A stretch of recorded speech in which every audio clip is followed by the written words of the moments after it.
Protes TNI, Ketua KPK Firly Bahuri mengatakan penetapan tersangka kasus korupsi Basarnas yang menjerat Kepala Basarnas Marsdia Henry Alfiandi telah sesuai prosedur hukum dan mekanisme yang berlaku.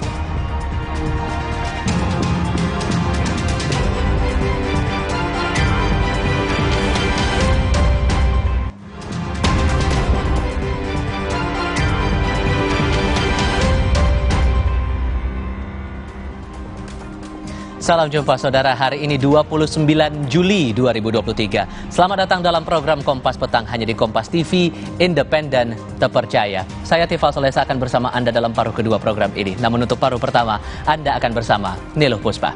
Niluh? Terima kasih Tifal, kita langsung ke informasi kecelakaan saudara. Sebuah truk bermuatan bata ringan terbalik menimpa 3 warga di ruas jalan provinsi jalur arteri Purwakarta, Subang, Sabtu pagi. Proses evakuasi korban berlangsung dramatis. Alhamdulillah sudah selamat. Bata ringan muatan truk yang terbalik menimpa 3 warga.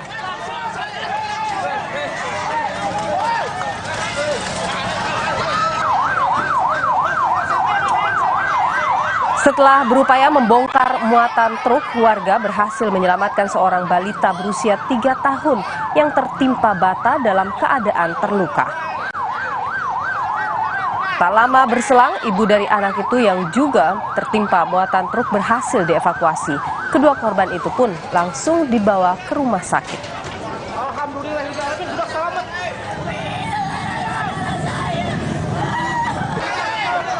Kerabat korban menangis histeris ketika mengetahui anggota keluarganya masih terjebak di bawah timbunan muatan truk. Polisi pun mengerahkan alat berat untuk menyelamatkan satu korban yang tertimpa badan truk.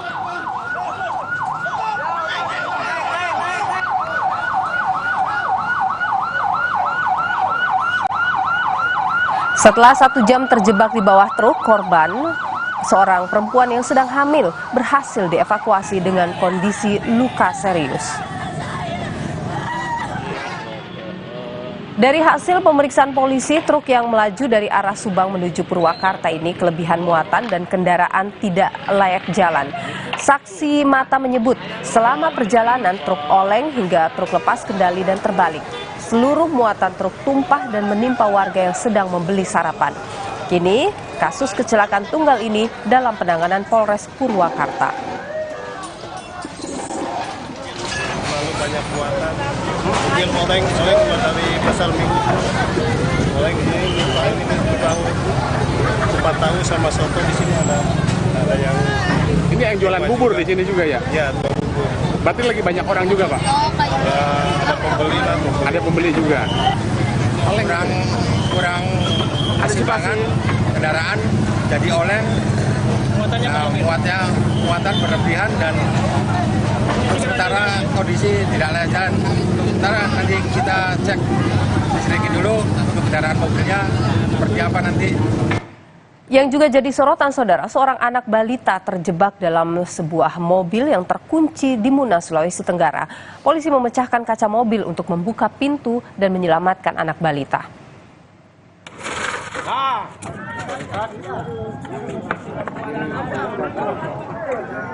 Anak balita ini terkunci di dalam mobil minibus seorang diri selama setengah jam. Polisi dibantu warga akhirnya memecahkan kaca mobil untuk menyelamatkan anak balita. Ambil saja barang-barangnya. Polisi menyebut peristiwa ini terjadi karena kelalaian orang tua yang meninggalkan anak balitanya di dalam mobil saat akan berbelanja. Mobil akhirnya terkunci otomatis dari dalam dan orang tua tak bisa mengambil kunci cadangan karena rumah yang jauh.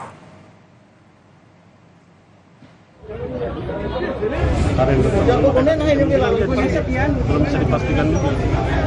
Mungkin dia habis kunci, mungkin lalai dia lupa terkunci di dalam. Berarti memang dia kasih mati mobilnya. Pas dia kembali mobil sudah terkunci. Tapi memang orang tuanya sudah kembali ke rumahnya ambil kunci cadangan, tapi mungkin jaraknya jauh. Memang harus diambil tindakan cepat. Ya, karena berkaitan dengan nyawa. Ya, tadi langsung kita bobol pintunya Pak.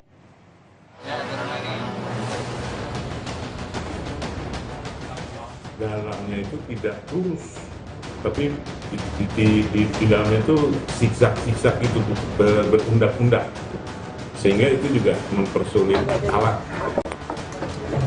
Apalagi kondisi lubang itu diprediksi sekitar 50 cm sampai paling lebar 70 cm diameternya. Saudara, tim SAR gabungan terus berupaya mengevakuasi 8 orang penambang yang terjebak dalam lubang galian tambang emas di Banyumas, Jawa Tengah.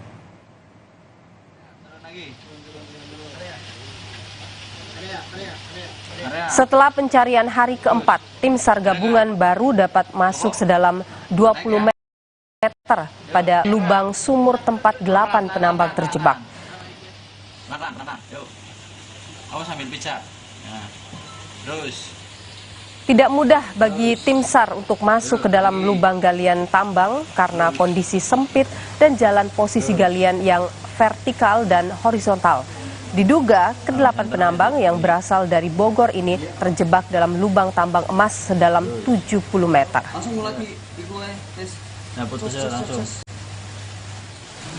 Saat ini tim SAR gabungan masih berfokus untuk melakukan penyedotan atau pengeringan genangan air di dalam sumur galian atau sumur-sumur galian tambang di sekitar sumur utama atau tempat ketika para penambang ini terjebak.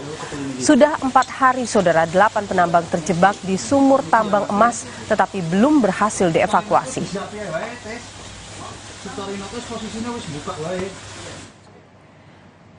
Kami gambarkan sulitnya proses evakuasi 8 penambang dari lubang galian. Lubang galian tambang emas ini, saudara, sedalam 70 meter. Lubang digali secara vertikal dan horizontal. Penambang terjebak dalam lubang galian karena air muncul dari dalam lubang galian dan membuat tanah longsor hingga menutup akses keluar penambang.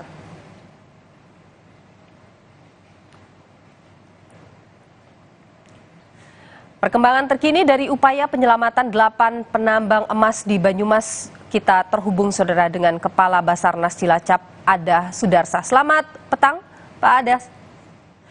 Selamat petang, Mbak Lili. Ya, sehat selalu. Pak Adah, jadi sudah 4 hari ini evakuasi penambang ini dilakukan. Apa yang jadi kendala, Pak? Betul, Mbak, hari ini merupakan hari keempat dalam pelaksanaan operasi SAR. Kita bersama tim SAR gabungan melaksanakan tetap fokus dari kegiatan-kegiatan kita selama 3 hari ini, yaitu mengurangi debit air yang ada di sumur-sumur galian tersebut. Kendala kita ya sekarang karena sumur galian itu sudah terisi air semua. Jadi kita mau mengevakuasi korban dan kondisi sumur galian penuh air itu kan menjadi hambatan bagi kita, apalagi sumur galian itu diameternya kecil sekali, ukurannya cuma 60 kali 80 cm, sehingga menyulitkan tim SAR gabungan untuk memasuki lubang-lubang tersebut. Jadi air masih banyak begitu ya, Pak, menggenang ya? Masih banyak, Mbak. Jadi kita sudah 4 hari ini mengurangi dengan menambah pompa-pompa air dengan kapasitas besar, namun sampai ini air baru turun sekitar 11,8 meter. Oke. Apakah memang di sana itu jadi titik airnya memang banyak atau memang itu jadi sumber air atau seperti apa, Pak? Dan jadi permasalahan kita sekarang ini mencari kebocoran yang masuk ke dalam sumur galian. Jadi kemarin juga dari awal, dari hari pertama juga kita sudah mulai menutup sungai-sungai yang ada di sekitar sumur galian. Karena level air antara level tertinggi yang ada di sumur galian dengan yang ada di sungai itu rata. Jadi diperkirakan hasil analisa kita bersama tim SDM itu telah terjadi kebocoran tembasan dari air sungai tersebut. Oke. Jadi berapa, Pak, pompa air yang kemudian di standby-kan di sana atau digunakan di sana untuk pengeringan? Sampai hari ini sudah kita laksanakan 13. Kita masih menambah lagi dari Pertamina, dapat lagi bantuan dari instansi lain. Oke, jadi sementara ini proses yang dilakukan masih berkutat pada mencoba untuk mengeringkan tadi ya, Pak, ya, sumur-sumur itu? Betul, Mbak. Betul. Oke, tapi untuk titik di mana lokasi para 8 orang ini, apakah sudah diketahui, Pak? Sampai sekarang memang masih belum bisa kita ketahui karena kalau kita tanyakan juga dengan penambang-penambang itu sendiri, karena mereka itu di dalam itu arahnya juga nggak tahu arah kemana. Jadi ya itu juga mempersulit kita gitu kan, arahnya kemana, apalagi kedalaman mencapai sampai 60 meter. Yang diprediksi, kemarin kita dapat informasi dari teman-teman korban, korban berada di kisaran 40 hingga 60 meter. Jadi belum bisa juga dipastikan kondisi mereka seperti apa begitu Pak Ada? Betul, sampai sekarang kita belum bisa memprediksikan. Hal yang terbaik aja masih. Baik, untuk tim yang turun sekarang dalam proses ini ada berapa banyak Pak dari Basarnas?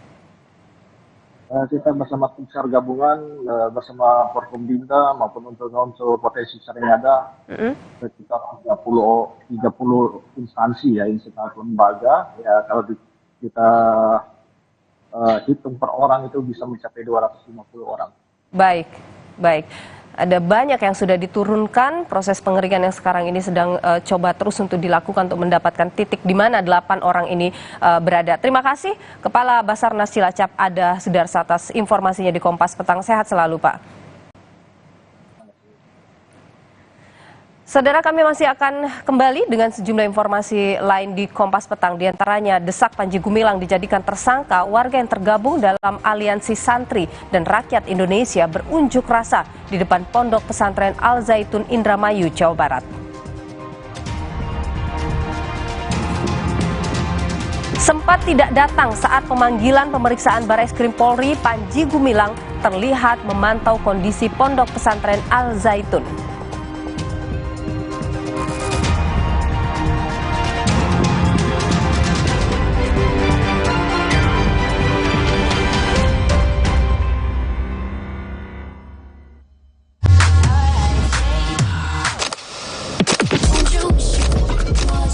Don't you wish your phone was fun like this? Don't you wish your phone looked more like this? Don't you wish your phone could flex like this? Don't you wish your phone could fit in here? Don't you? Samsung Galaxy Z Fold 5 and Z Flip 5. Pre-order now. Duh, badan suka gampang pegal dan lelah. Bisa jadi ada masalah di otot, tulang, dan jantung, mah. Nah, minum Entrasol dengan ekstrak buah zaitun, bantu jaga kesehatan otot, tulang, dan jantung. Bisa tetap aktif berdua. Entrasol. Wah, makan.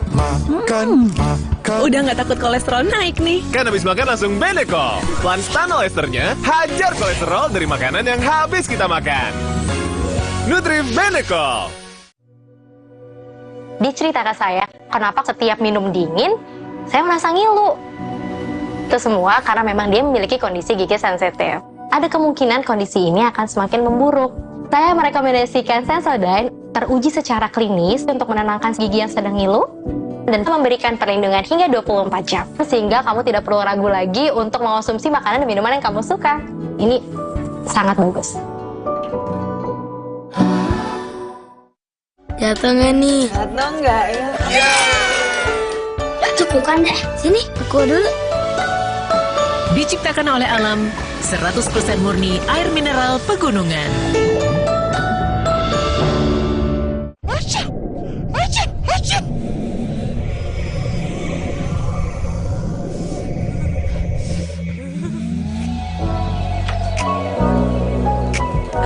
Ultra Flu. Flu reda, lega rasanya. Mie oven, pilihan lebih sehat. Pembuatannya di oven, bukan digoreng. Air rebusannya jernih. Resmi diakui sebagai pilihan sehat. Enak banget. Lebih sehat, enak lagi. Mie oven. Telkomsel One, layanan internet dan hiburan di rumah dan di mana saja. Ponsel pintar, rumah pintar, pilih yang pintar. Hey, Telkomsel One, pindah koneksi ke sana sini tanpa interupsi. Telkomsel One, Wi-Fi rumah dan kuota HP jadi satu layanan. Koneksi mulus tak terputus. One bill, one app, one touch point, one solution. Telkomsel One. Perhatian, beli better bisa gratis better lagi. Yeay, Dapat meter lagi. Gue mau tuker dong. Semua bisa kan? Buruan beli, bisa gratis better lagi.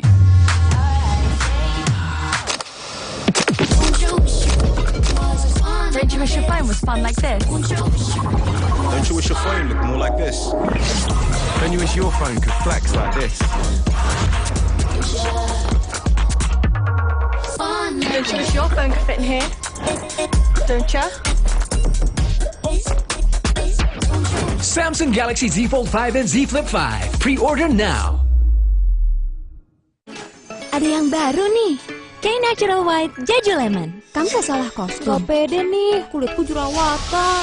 Dengan Korean Rice Milk dan Jeju Lemon, brightening plus antibakterial. Kiawo. Lawan bakteri body acne, Kuang skin cerah, mulus terawat. wah, iya benar, cantik. Let's dance. Bye jerawat. Let's get K-Natural White Jeju Lemon. Baru, glowing and healthy skin is yours. Wingscan.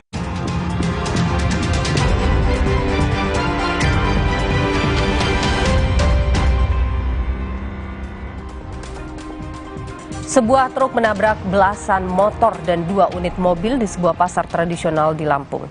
Diduga truk mengalami remblong hingga hilang kendali.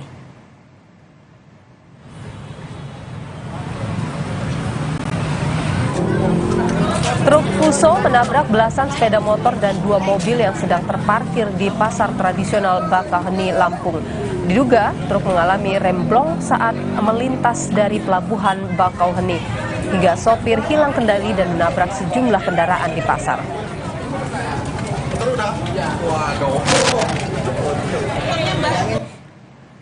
Polisi melakukan olah TKP untuk memastikan penyebab kecelakaan. Tak ada korban jiwa dalam peristiwa ini. Tetapi 1 orang terluka dan langsung dibawa ke puskesmas terdekat.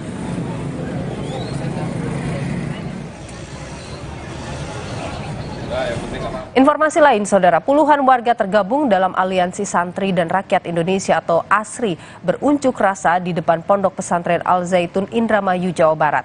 Massa mendesak polisi agar pimpinan Ponpes Al Zaitun Panji Gumilang ditetapkan sebagai tersangka. Tadi tolong jangan dipimpin bahasanya. Kami tetap tertib. Kami tetap aksi damai.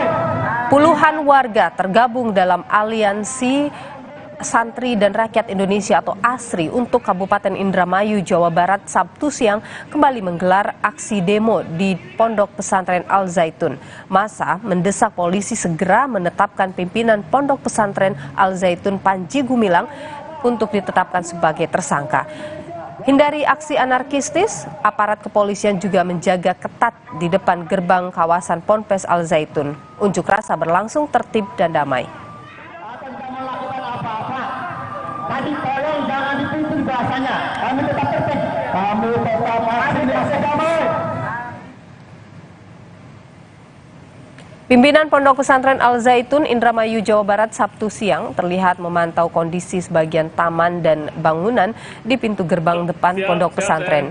Ditemani sejumlah pegawainya, Panji Gumilang sempat menyapa sejumlah wartawan yang sempat menanyakan kondisinya di depan pintu gerbang Ponpes Al Zaitun.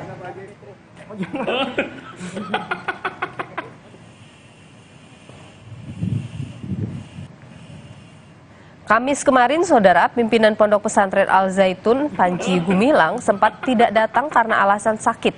Namun Sabtu siang, Panji Gumilang terlihat memantau taman dan bangunan di area gerbang depan Pondok Pesantren. Saat ditanya absen dari pemanggilan Bareskrim Polri, Panji Gumilang menyatakan bagian tangan kirinya sakit karena mengalami patah tangan sehingga tidak bisa memenuhi pemanggilan Bareskrim tersebut. Ya, Sensei. Ya, ketemu lagi. Ya, sehat. Yang sakit apa sih kemarin dia? Patah. Tangan kiri. Kenapa sih? Patah. Dibilang patah kok kenapa? Terkait tidak datangnya Panji Gumilang dalam pemeriksaan oleh Bareskrim Polri Kamis kemarin, pimpinan Pondok Pesantren Al Zaitun Panji Gumilang akan dipanggil ulang tanggal 1 Agustus 2023 sebagai saksi untuk kasus dugaan penistaan agama. Tak hanya Panji, istrinya juga akan dipanggil Bareskrim Polri terkait kasus penistaan agama dengan terlapor Panji Gumilang suaminya. Sebelumnya, Direktorat Tindak Pidana Umum Bareskrim Polri sempat memanggil istri Panji Gumilang Jumat 14 Juli lalu, namun tidak hadir. Istri Panji Gumilang kita panggil pertama tidak hadir, kita merencanakan panggilannya adalah minggu depan terkait saksi. Kita pisah. Kami panggil sebagai saksi untuk menjelaskan tentang apa yang menjadi perbuatan ataupun yang dituduhkan oleh pelapor. Sampai saat ini kita sudah menerima 3 laporan polisi dan 2 pengaduan masyarakat. Yang kemarin pengaduan ada di Polda Jabar, lain sebagainya, kita tarik semua LP maupun pengaduannya ke Bareskrim. Polisi mengatakan pemeriksaan dilakukan lantaran istri Panji tersebut turut terlihat dalam video yang dipersoalkan pelapor kasus penistaan agama. Belum ada jawaban pasti soal kedatangan Panji dan istrinya pekan depan. Pengacara Panji Gumilang menyatakan akan berkoordinasi dengan Bareskrim Polri terkait penjadwalan ulang pemeriksaan. Tim Liputan Kompas TV.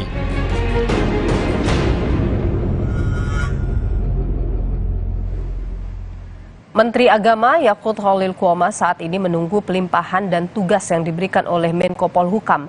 Menurutnya, penanganan polemik Ponpes Al Zaitun saat ini masih terus berlangsung tetapi perlu kehati-hatian. Kemenak saat ini akan memprioritaskan para santri dan siswa di Pondok Pesantren Al Zaitun agar tetap memiliki hak untuk belajar. Kita sudah diambil alih sebagai leading sektor penanganannya oleh Pak Menko Polhukam, dan kami akan menerima apa pelimpahan tugas yang akan diberikan kepada kami. Tapi yang jelas begini, ya kita kan semua tahu ya ini sudah ada proses hukum di sana, dan nanti kalau memang akan terkait dengan pesantren, yang paling penting dalam pandangan Kementerian Agama adalah hak santri dan siswa yang ada di sana untuk tetap belajar. Itu yang akan kita jaga. Nah, selebihnya kebijakan lainnya itu di luar Kementerian Agama. Penyidik Bareskrim Polri segera memanggil ulang Panji Gumilang dan 1 Agustus pekan depan. Dan juga bagaimana saudara kondisi dari Panji Gumilang saat ini kita pantau bersama jurnalis Kompas TV ada Fadlianto Sugiono langsung dari Pondok Pesantren Al Zaitun. Fadli, selamat petang. Jadi Fadli, seperti apa kondisi di Pondok Pesantren Al Zaitun saat ini? Ya, dari pantauan kami bahwa aktivitas di Pondok Pesantren sejak pagi hingga siang tadi terlihat normal, terlihat bahwa para siswa-siswi baik dari SMP, SMA maupun kuliah tetap beraktivitas untuk melaksanakan kegiatan belajar di dalam Pondok Pesantren. Ya. Dan untuk kegiatan lainnya bahwa pukul siang tadi adanya aktivitas unjuk rasa dari masa asli di lokasi Pondok Pesantren Al Zaitun. Nilu. Ya, Fadli, kan sebelumnya Panji Gumilang menyatakan dirinya sakit sehingga tidak bisa memenuhi panggilan Bareskrim. Tapi terlihat siang tadi di depan Pondok Pesantren. Kondisinya seperti apa dari pantauan Anda? Ya. Kami bersama teman-teman memantau langsung kegiatan kurang lebih pukul 10 hingga 11 siang tadi, bahwa Panji Gumilang meninjau taman yang ada di Pondok Pesantren Al Zaitun, tepatnya di belakang saya ini. Beliau sempat menyapa wartawan dan menyampaikan sejumlah kata terkait pertanyaan yang kita lontarkan adalah mangkirnya beliau dalam pemanggilan Bareskrim Polri Nilu. Dan kata si pimpinan Pondok Pesantren Al Zaitun Panji Gumilang bahwa mangkir atau tidak hadirnya pemanggilan Bareskrim karena kondisi tangan kirinya mengalami patah tulang. Demikian gitu. Baik, apakah kemudian ada informasi atau ada hal yang disampaikan olehnya terkait dengan proses pemeriksaannya lebih lanjut atau dari kuasa hukumnya, begitu? Ya, berdasarkan kutipan Kompas TV yang kemarin yang disampaikan oleh kuasa hukum Panji Gumilang, saudara M. Ali, saya pun mengatakan bahwa kondisi Panji masih pemulihan. Berikut kutipannya. Pak Panji hari ini masih dalam pemulihan, ya, kata dokter harus istirahat, ya maka hari ini masih pemulihan aja. Ya insya Allah nanti kalau undangan klarifikasi ya akan datang seperti itu. Ya kita yang penting, yang jelas bahwa proses hukumnya kita berjalan aja dulu. Ya apapun nanti yang seperti disampaikan oleh ya dari Barreskrim itu sendiri, kan proses hukumnya berjalan seperti itu. Ya kooperatif itu. Untuk aktivitas aksi unjuk rasa dari masa ASRI selesai pada pukul kurang lebih pada 15.30 tadi, bahwa diselesaikan dengan menutup doa di depan atau di lokasinya kurang lebih 200 meter dari Pondok Pesantren Al Zaitun. Nilo. Kami tegaskan sekali lagi, artinya Panji Gumilang menyatakan kesiapannya begitu akan hadir di pemanggilan selanjutnya. Ya, berdasarkan informasi seperti itu. Baik. Pengacara akan hadir begitu ya dalam pemanggilan selanjutnya. Terima kasih Fadlianto Sugiono, terima kasih sudah berbagi informasi. Saudara, kami akan hadirkan informasi lain di Kompas Petang. Di antaranya selama 2 hari ke Tiongkok, Presiden Jokowi sempat bertemu dengan Presiden Tiongkok dan mengajak sejumlah investor untuk berinvestasi di IKN.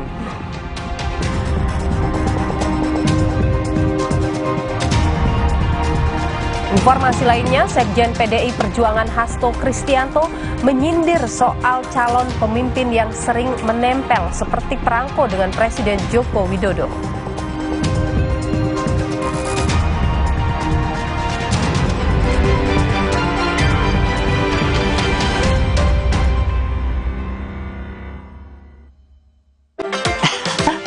Sekarang badan gampang pegal dan lelah. Itu bisa jadi masalah di otot, tulang, dan jantung. Minum Entrasol. Dengan ekstrak buah zaitun, bantu jaga kesehatan otot, tulang, dan jantung. Jadi bisa tetap aktif. Entrasol.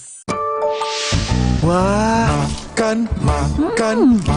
Udah nggak takut kolesterol naik nih. Kan habis makan langsung Benecol. Plan Stanol Esternya hajar kolesterol dari makanan yang habis kita makan.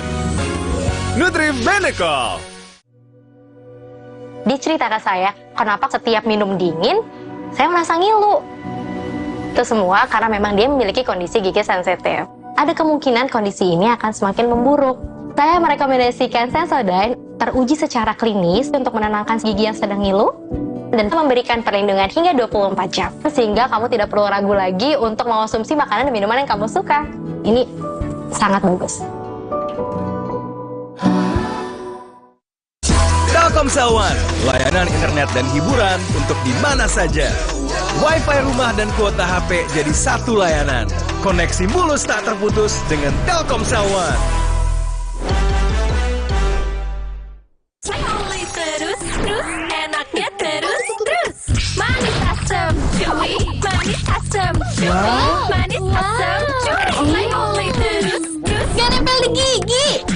Slay, oleh. Diceritakan saya, kenapa setiap minum dingin, saya merasa ngilu. Itu semua karena memang dia memiliki kondisi gigi sensitif. Ada kemungkinan kondisi ini akan semakin memburuk.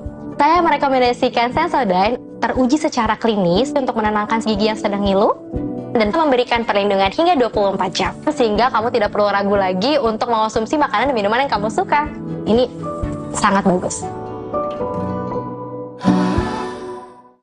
Perhatian, beli better, bisa gratis better lagi. Yeay, dapat better lagi. Gue mau tuker dong.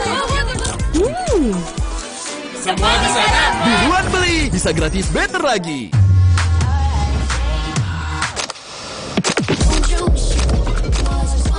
you wish your phone was fun like this? Don't you wish your phone looked more like this? Don't you wish your phone could flex like this? Don't you wish your phone could fit in here? Don't you? Samsung Galaxy Z Fold 5 and Z Flip 5. Pre-order now. Sikat gigi dengan sudut tepat bisa cegah mulut dan gusi luka. Sekarang aku pakai sikat gigi Sistema. Baru Sistema 9 Degree, hasil penelitian dari oral care nomor 1 di Jepang. Sudut 9 derajat dan layar sikat lebih panjang, menyikat gigi lebih nyaman tanpa melukai mulut. Cuma sikat gigi Sistema dengan 3S. Bulu sikatnya super tipis, total membersihkan, lembut di gusi sensitif. Pakai sikat gigi Sistema 9 Degree. Better design, deeper clean. Sistema. Ini dipanggang? Iya, ini mie sedap bake. Mie yang prosesnya dipanggang, gak digoreng. Enak banget. Mie-nya terbuat dari bayam dan kunyit. Mie bake ada toppingnya. Fix enak. Dapetin sehat yang pasti enak. Baru mie sedap bake dari Wings Food. Dia cerita ke saya, kenapa setiap minum dingin, saya merasa ngilu.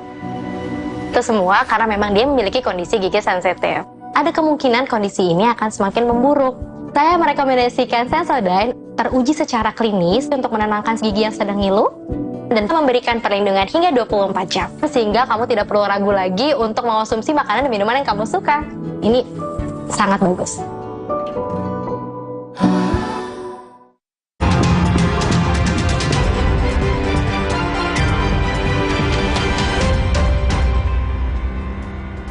Terima kasih Anda masih bersama kami di Kompas Petang. Saudara, Presiden Joko Widodo memamerkan momen memesan kemeja putih ke siswa SMK Negeri 4 Jambi.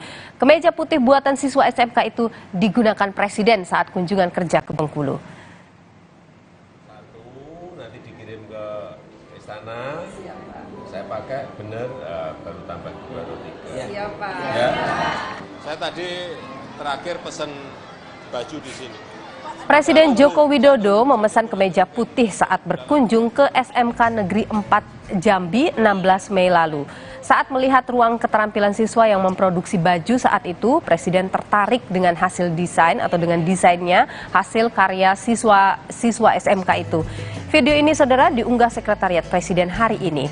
Baju hasil karya siswa SMK 4 Jambi ini pun digunakan Presiden saat kunjungan kerja ke Bengkulu pekan lalu. Ini dicoba dulu satu. Banyak Pak. Baju putih ini. Baju putih Pak ya? Iya. Kenapa Pak alasannya memilih mensan di SMK 4 Pak? Ya tadi saya lihat desain bajunya, fashion untuk bajunya juga saya lihat bagus-bagus, ya saya pesen itu aja. Sorotan lain di Kompas Petang, saudara, usai lawatan selama 2 hari ke Republik Rakyat Tiongkok, Presiden Joko Widodo tiba di tanah air. Presiden Jokowi dan Ibu Negara Iriana tiba di pangkalan TNI AU Halim Perdana Kusuma sekitar pukul 4 pagi tadi dengan menggunakan pesawat kepresidenan Indonesia 1. Lawatan Jokowi ke Tiongkok membawa buah tangan sejumlah kerjasama strategis. Antara lain dalam pertemuan bilateral dengan Presiden Tiongkok Xi Jinping menghasilkan kerjasama ekonomi, salah satunya memperbanyak akses pasar di Tiongkok bagi produk-produk Indonesia. Juga Jokowi menegaskan semua negara termasuk Tiongkok harus menjaga perdamaian, stabilitas, dan kemakmuran di kawasan Indo-Pasifik. Menko Maritim dan Investasi Luhut Binsar Panjaitan pun menyebut perencanaan tata kota ibu kota Nusantara turut disepakati Indonesia dan Tiongkok. Menurut Luhut, kerjasama otoritas IKN dan pemerintah kota Shenzhen ini penting bagi perencanaan pembangunan IKN agar dalam 6 bulan ke depan bisa mendapatkan desain dan detail dari tata kota pembangunan IKN. Juga menyangkut IKN, kerjasama dalam konteks perencanaan karena tata kota yang mereka Shenzhen itu sangat pengalaman, di mana itu juga UAE, Abu Dhabi juga menyarankan untuk kita kerjasama dengan mereka. Juga yang ketiga tadi masalah kesehatan itu juga ditandatanganin Menteri Budi Sadikin, kemudian juga banyak hal lain yang saya pikir ditandatangani dalam kerjasama ini. Dan juga saya lihat mengenai kerjasama dalam pengembangan Kalimantan Utara itu juga berkembang, dan juga proyek-proyek lain yang kita memang ingin kerjasamakan bersama. Saudara, dalam pertemuan bilateral antara Presiden Jokowi dan Presiden Tiongkok Xi Jinping, Indonesia-Tiongkok membahas stabilitas keamanan kawasan Indo-Pasifik. Jokowi menegaskan hal berikut, saudara.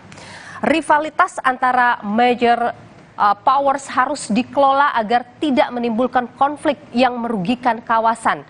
Ini yang disampaikan oleh Presiden Joko Widodo, saudara. Ini pernyataan Jokowi yang disampaikan lewat Menteri Luar Negeri RI, Retno Marsudi. Dan saudara, dari 8 poin, 3 di antara hasil kerjasama Indonesia dan Tiongkok yaitu sebagai berikut. Kalau kita lihat ada yang pertama adalah Plan of Action dari MOU Kesehatan. Kemudian kalau kita yang kedua ini adalah MOU kerjasama saling tukar pengetahuan dan juga pengalaman untuk pembangunan IKN. Serta, saudara, yang ketiga adalah MOU atau Nota Kesepahaman Kerjasama Ekonomi dan Teknis.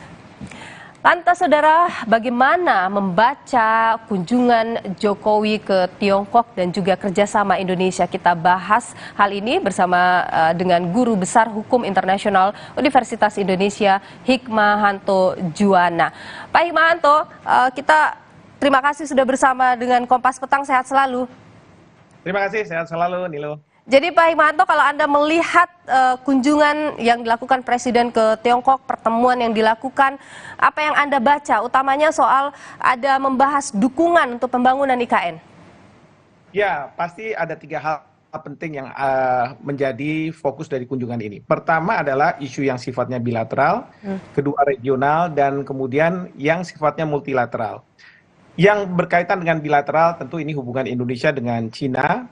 Kita ingin lebih memperkuat hubungan Indonesia dengan Cina, dan kita sudah dengarkan tadi disampaikan berbagai kerjasama yang sudah kita lakukan, IKN, karena saya lihat di situ ada Kepala Otorita Pak Bambang Susantono, lalu mengenai masalah kesehatan, isu kesehatan di mana Pak Menteri Kesehatan dan Pak Muhajir, dan kemudian juga masalah investasi. Jadi bagaimana para investor dari Cina bisa datang ke Indonesia dan melakukan berbagai investasi, termasuk juga di IKN, di mana di situ hadir juga Pak Bahlil tentu dengan Pak Menko Marves.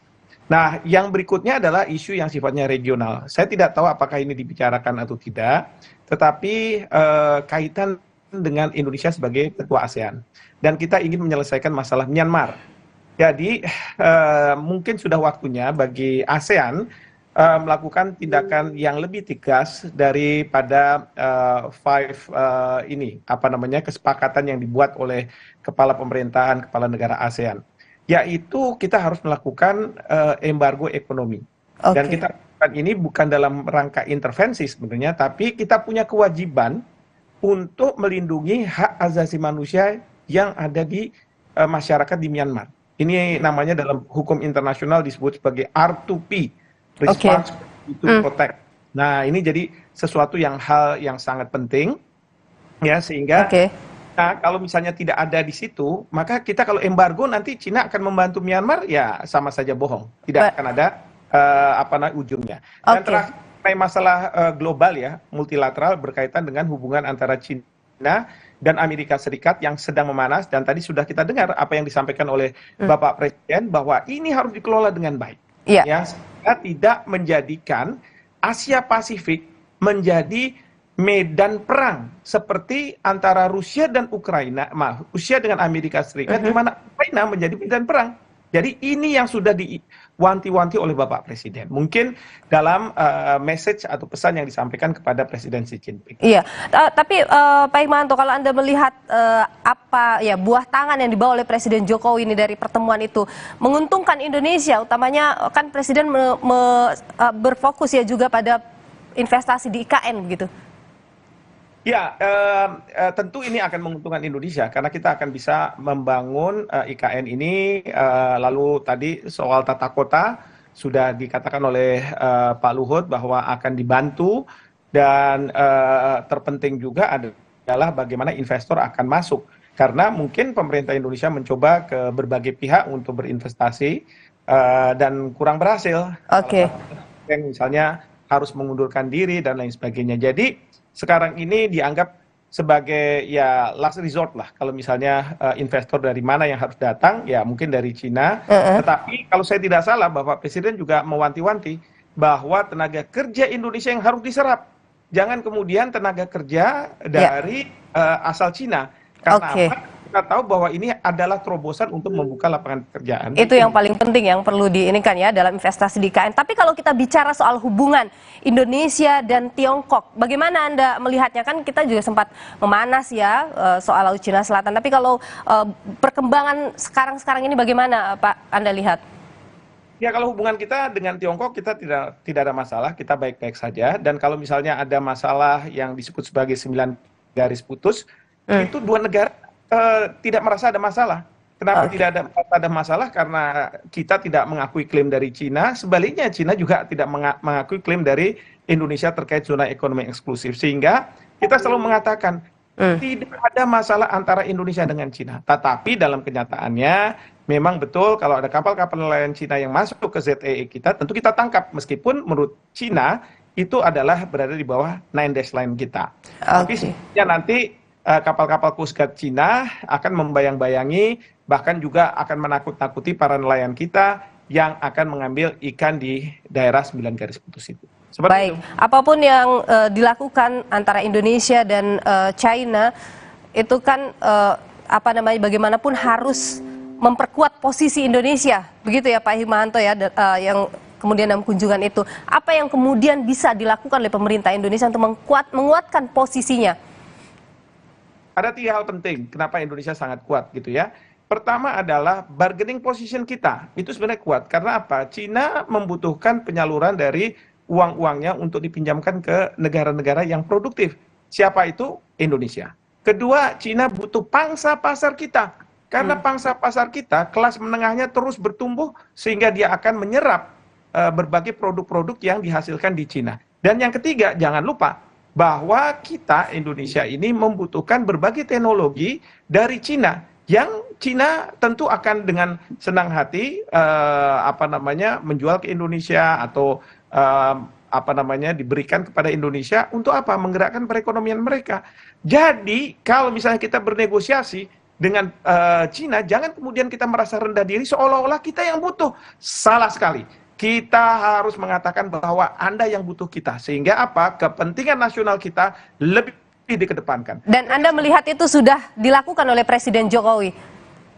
Saya melihatnya seperti itu. Karena beliau menceritakan tentang potensi-potensi yang ada di Indonesia. Bahkan beliau juga sudah mengatakan dengan tegas bahwa harusnya pekerja lokal harus banyak diserap. Tidak hanya negara asing. Tinggal sekarang bagaimana implementasi di bawah, itulah yang menjadi kunci pada saat sekarang ini. Baik, Pak Hikmahanto, Guru Besar Hukum Internasional Universitas Indonesia. Terima kasih sudah berbagi pandangan di Kompas Petang. Sehat selalu. Terima kasih. Kami masih akan hadirkan sejumlah informasi penting dan menarik lain di Kompas Petang. Saudara, akan disampaikan oleh rekan saya, Tifal Solesa. Tifal, silakan. Ya, Nilo, bakal Capres Partai Gerindra Prabowo Subianto ancungkan jempol ke Ganjar Pranowo, bakal Capres PDI Perjuangan, saat Prabowo di depan panggung ketika menjadi pembicara diskusi.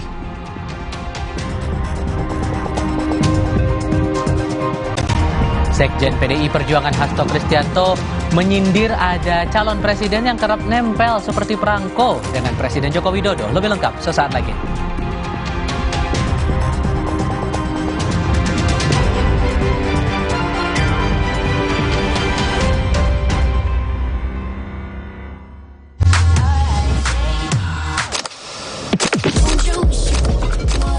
Don't you wish your phone was fun like this? Don't you wish your phone looked more like this? Don't you wish your phone could flex like this? Don't you wish your phone could fit in here? Don't you? Samsung Galaxy Z Fold 5 and Z Flip 5. Pre-order now. Baru juga isi perut, udah kosong lagi. Lapar. Lapar. Perasaan udah makan, kok masih lapar. Lapar. Barusan jajan, tapi masih lapar. Lapar. Umur-umur segini emang dikit-dikit lapar. Sari gandum dengan gandum utuh dan krim coklat lezat bikin kenyang lebih lama. Dikit-dikit. Roma Sari Gandum. Seenak itu, sekenyang itu. Mau mengiklankan usaha kamu dengan harga terjangkau? Langsung aja ke pasangiklan.com. Pasang iklan segampang upload, bayar, tayang. Ada beragam paket yang bisa kamu pilih di pasangiklan.com. Mulai dari harga Rp50.000 sampai harga Rp1 juta.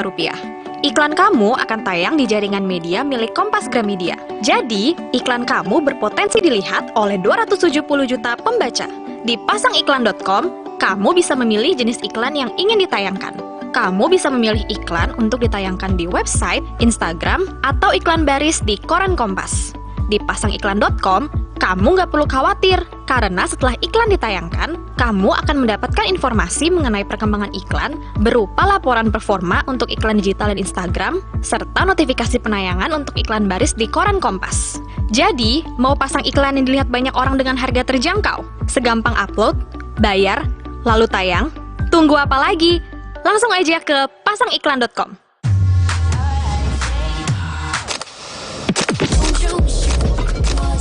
Don't you wish your phone was fun like this? Don't you wish your phone looked more like this? Don't you wish your phone could flex like this? Don't you wish your phone could fit in here? Don't you? Samsung Galaxy Z Fold 5 and Z Flip 5. Pre-order now. Terus, enaknya terus. Manis asam, cuy. Manis asam, cuy. Manis asam, cuy. Slay oleh terus. Gak nempel di gigi. Slay oleh. Telkomsel One, layanan internet dan hiburan untuk di mana saja. Wi-Fi rumah dan kuota HP jadi satu layanan. Koneksi mulus tak terputus dengan Telkomsel One. Ini dipanggang, gak digoreng. Ini baru mie sedap big. Mie yang prosesnya dipanggang, gak digoreng. Wow, mie-nya kenyal. Enak banget. Wow, Sehat lagi. Mie-nya terbuat dari bayam dan kunyit. Mie bake ada toppingnya, crispy seaweed. wow. Yang soto crunchy daun jeruk. Bake. Fix enak. Baru mie sedap bake. Prosesnya dipanggang, gak digoreng. Dapetin sehat yang pasti enak dari Wings Food.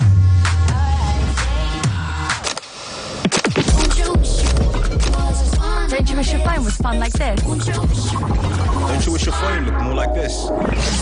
Don't you wish your phone could flex like this? Don't you wish your phone could fit in here? Don't you? Samsung Galaxy Z Fold 5 and Z Flip 5. Pre-order now.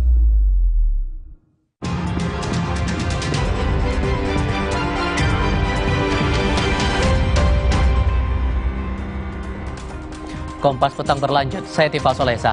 Bakal calon presiden dari Partai Gerindra Prabowo Subianto dan bakal calon presiden dari PDI Perjuangan Ganjar Pranowo akrab dalam sebuah acara diskusi. Prabowo bahkan bercanda ke Ganjar dengan gaya ala petinju. Kemudian akan bisa mewujudkannya. Selamat datang Mas Ganjar. Silakan Mbak Nisa dan kemudian akan bisa mewujudkannya. Selamat datang Mas Ganjar. Prabowo menyapa Ganjar dalam sebuah acara diskusi. Prabowo yang duduk sebagai narasumber, hormat dan mengacungkan jempol ke arah Ganjar. Prabowo juga bercanda seperti mengajak Ganjar bertinju. Ganjar yang duduk di kursi penonton pun membalas Prabowo dengan senyum dan acungan jempol. Dan kemudian akan bisa mewujudkannya. Selamat datang Mas Ganjar. Kita pada hari ini. Usai diskusi, Prabowo langsung turun dari panggung dan menghampiri Ganjar Pranowo. Sudah berfoto bersama sepertinya beliau. Baik. Keduanya akrab bersalaman hingga saling merangkul. Tak hanya itu, keduanya juga sempat berpose salam komando ke wartawan. Tamu-tamu istimewa kita pada hari ini.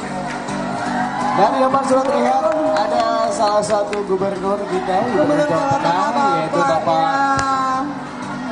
Sudah berfoto bersama sepertinya beliau. Baik. Pak Ganjar. Buat pendidikan Indonesia. Bisa berfoto.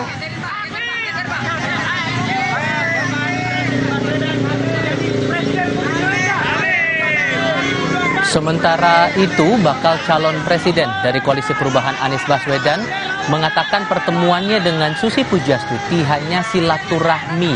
Anies menambahkan pertemuannya dengan mantan Menteri Kelautan dan Perikanan itu membicarakan banyak hal. Sebelumnya, nama Susi Pujastuti digadang-gadang sebagai salah satu bakal calon wakil presiden untuk Anies Baswedan. Kalau kita ngobrol kan lebih kita bermalam ya, jadi ngobrol sampai malam, pagi sarapan bareng, jalan-jalan sama-sama. Banyak sekali yang diobrolin. Kalau doorstop nggak cukup waktunya. Tapi mepet-mepet untuk nama cawapres mungkin Pak. Bukan yang media tanya, yang dibahas macam-macam. Sebelumnya, Sekretaris Jenderal Partai Demokrasi Indonesia Perjuangan Hasto Kristianto mengatakan sedang menyiapkan sejumlah anak muda untuk menjadi juru kampanye Ganjar. Sekjen PDI Perjuangan Hasto Kristianto menyebut Gibran Rakabuming Raka sudah menyatakan siap menjadi jurkam Ganjar. Selain Gibran, terdapat nama putra Ganjar Pranowo Muhammad Zinedin Alam Ganjar yang akan dijadikan jurkam. Mas Alam sendiri anak muda, Mas Gibran sudah menyatakan siap menjadi jurkam.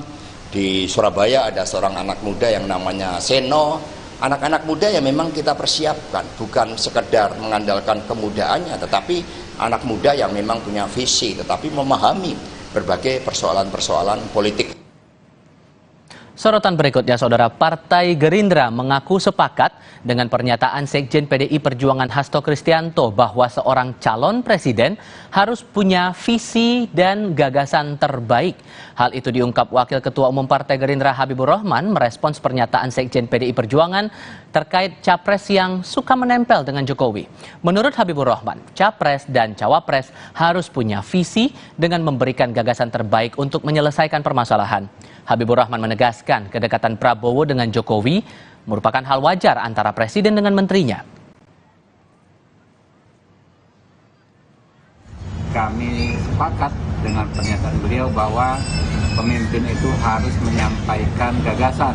Seperti juga halnya yang dilakukan Pak Prabowo selama ini, menyampaikan gagasan-gagasan besar bagaimana melanjutkan capaian pemerintahan saat ini. Kami tentu yakin beliau juga sepakat bahwa di antara para elit harus akrab satu sama lain, harus menjaga kekompakan dan harus guyup satu sama lain.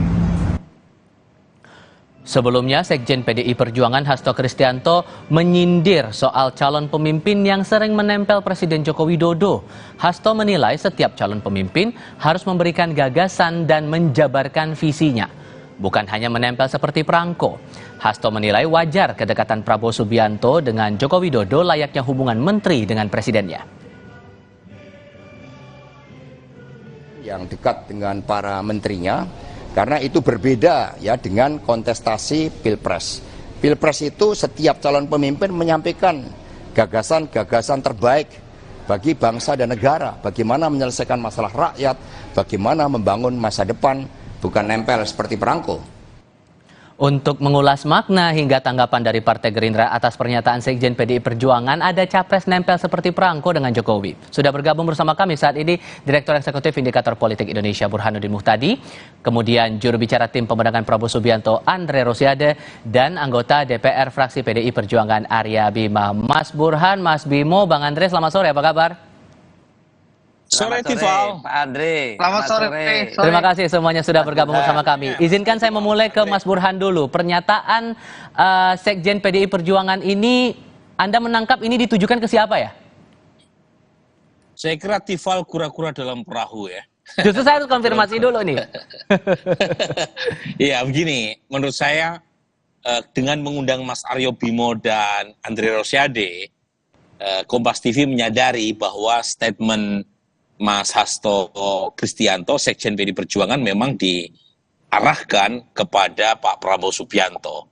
Tanpa harus menyebut nama, kita tahu gitu ya, bahwa statement itu alamatnya ke arah sana.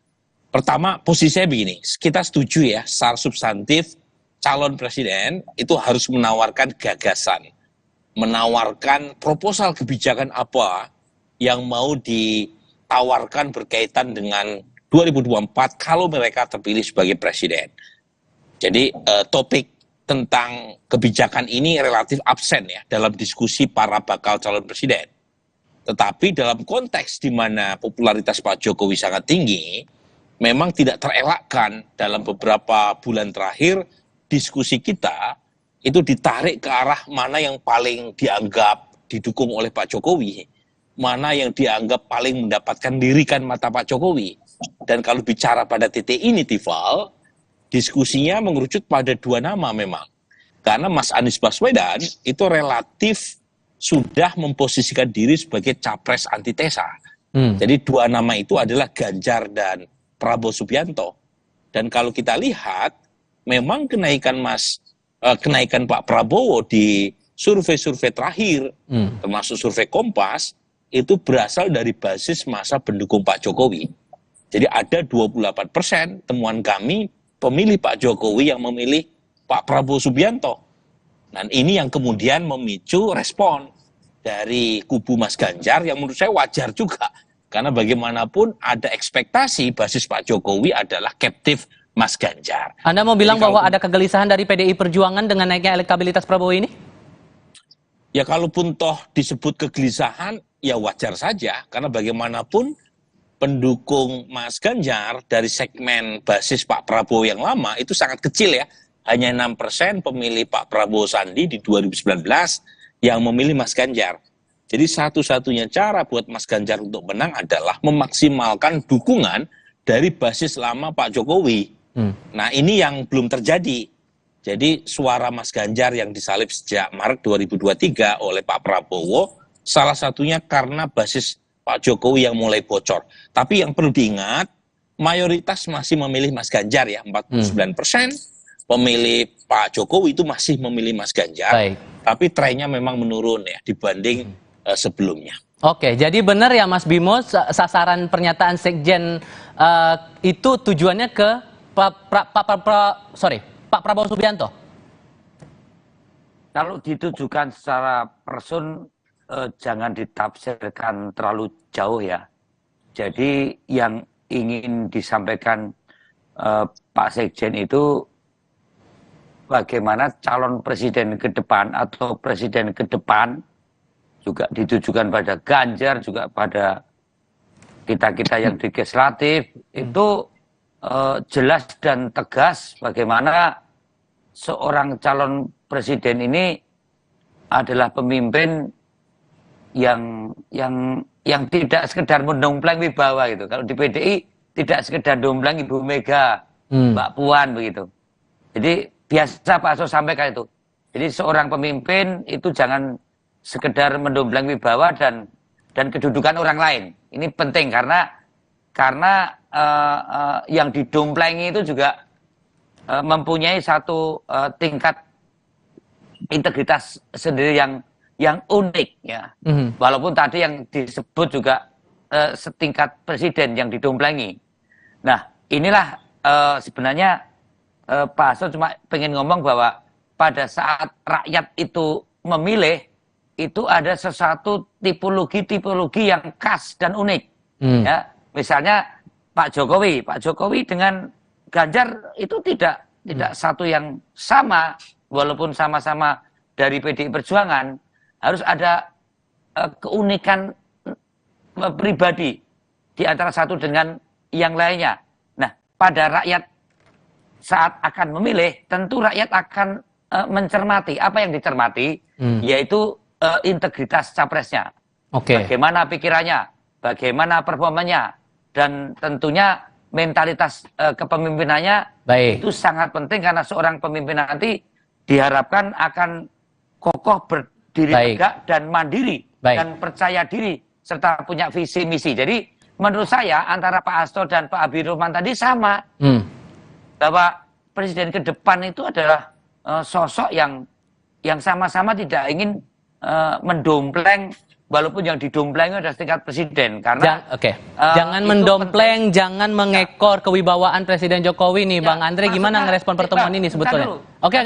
Singkat saja, sebelum saya kasih giliran ke Bang Andre. Bahwa tidak elok punya mentalitas yang selalu berlindung misalnya kepada satu sosok atau pada sosok presiden dan Baik. juga ditujukan pada Ganjar, ditujukan pada siapapun. Kalau kepada Pak Prabowo kan bukan wilayah Pak Hasto untuk menyinggung masalah ini, saya kira itu. Oke, Bang Andre, merespon ini, jangan ada pemimpin jangan hanya mengekor orang lain. Gimana responnya tuh? Dan itu sudah dijelaskan juga bahwa sasarannya ke Pak Prabowo Subianto.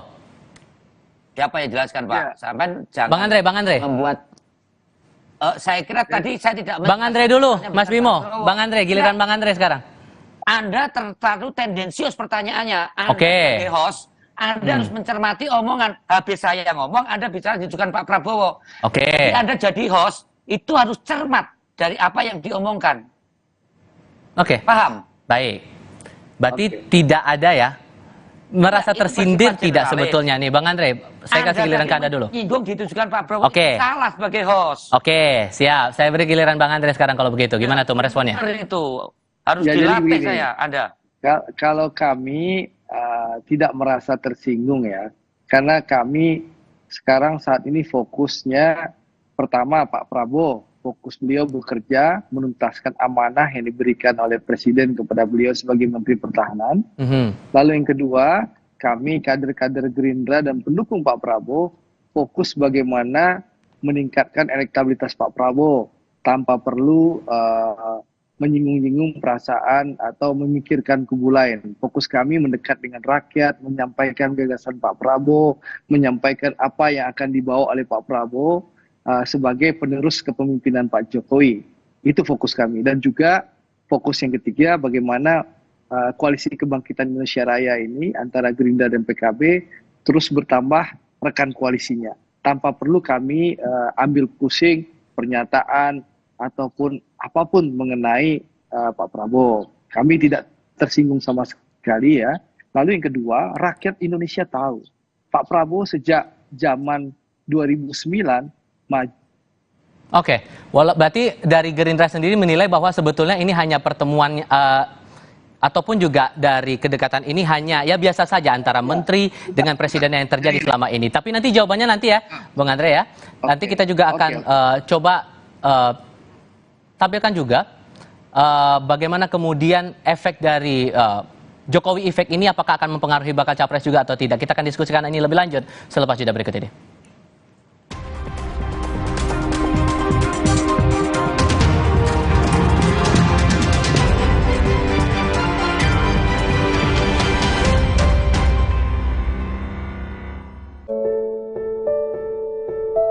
Keamanan data nasabah merupakan isu yang sangat penting dalam dunia perbankan. Perkembangan teknologi saat ini pun diiringi dengan munculnya berbagai modus-modus penipuan. Beberapa hari terakhir beredar modus penipuan yang salah satunya adalah tentang transfer rupiah dari rekening BCA ke rekening bank lain. Untuk informasi bahwa transfer antar bank di BCA adalah rupiah, kami pastikan itu adalah hoax. Itu informasi yang tidak benar, jadi harap teman-teman tidak langsung mempercayai hal tersebut karena tidak pernah ada transfer antar bank dari BCA itu adalah rupiah. Lain halnya dengan kabar mengenai pihak yang mengklaim memiliki akses ke aplikasi My BCA Nasabah. BCA menyampaikan bahwa aplikasi mobile dan website My BCA hanya dapat diakses nasabah dengan menggunakan BCA ID dan password yang dibuat dan diketahui oleh nasabah sendiri. Untuk melakukan transaksi finansial di aplikasi mobile My BCA, nasabah juga harus memasukkan PIN yang hanya diketahui oleh nasabah. Ada juga modus penipuan dengan munculnya pop-up peringatan virus saat mengakses BCA Mobile. Pop-up peringatan virus tersebut merupakan alert dari sistem smartphone akibat mendeteksi aplikasi berbahaya yang ada di smartphone. BCA menghimbau nasabah untuk selalu melakukan pengunduhan di aplikasi resmi karena pengunduhan dari aplikasi tidak resmi beresiko membuat perangkat terinfeksi virus yang dapat mengancam data dan aktivitas di perangkat tersebut termasuk aktivitas finansial nasabah. BCA juga menghimbau jangan pernah membagikan data pribadi perbankan yang bersifat rahasia seperti BCA ID, password, one-time password atau OTP, nomor kartu ATM, personal identification number atau PIN kepada siapapun.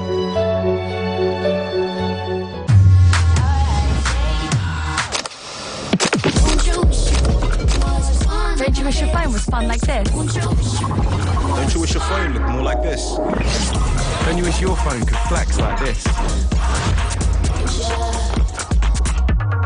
Don't you wish your phone could fit in here? Don't you? Samsung Galaxy Z Fold 5 and Z Flip 5. Pre-order now. Minum Isoplas Koko, baru nih dari Isoplas. Isotonik yang segarnya seenak kelapa Thailand. 7 ion lengkap, badan full terhidrasi. Stay fit, aktivitas jalan terus. Isoplas Koko, excellent hydration dari Wingsfoot.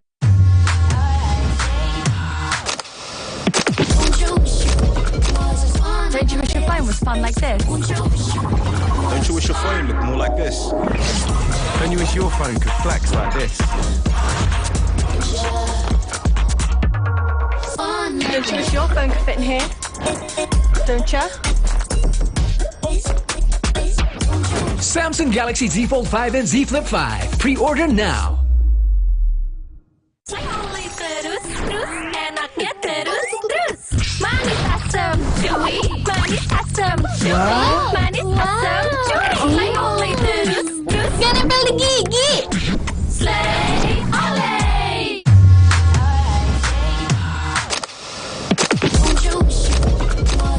Don't you wish your phone was fun like this? Don't you wish your phone looked more like this? Don't you wish your phone could flex like this? Don't you wish your phone could fit in here? Don't you?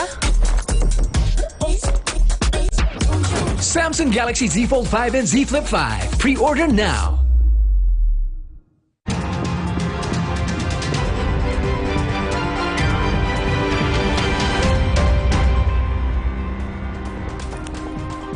Di paruh sebelumnya, Mas Burhan sempat bilang bahwa pernyataan dari Mas Hasto ini tujuannya membicarakan sosok Prabowo Subianto. Nah, kalau kita kaji lagi lebih dalam, Mas, untuk Jokowi Effect ini berhubungan dengan kedekatan antara sejumlah tokoh dengan Presiden Joko Widodo, ini punya pengaruh yang masih signifikan tidak untuk kondisinya sekarang?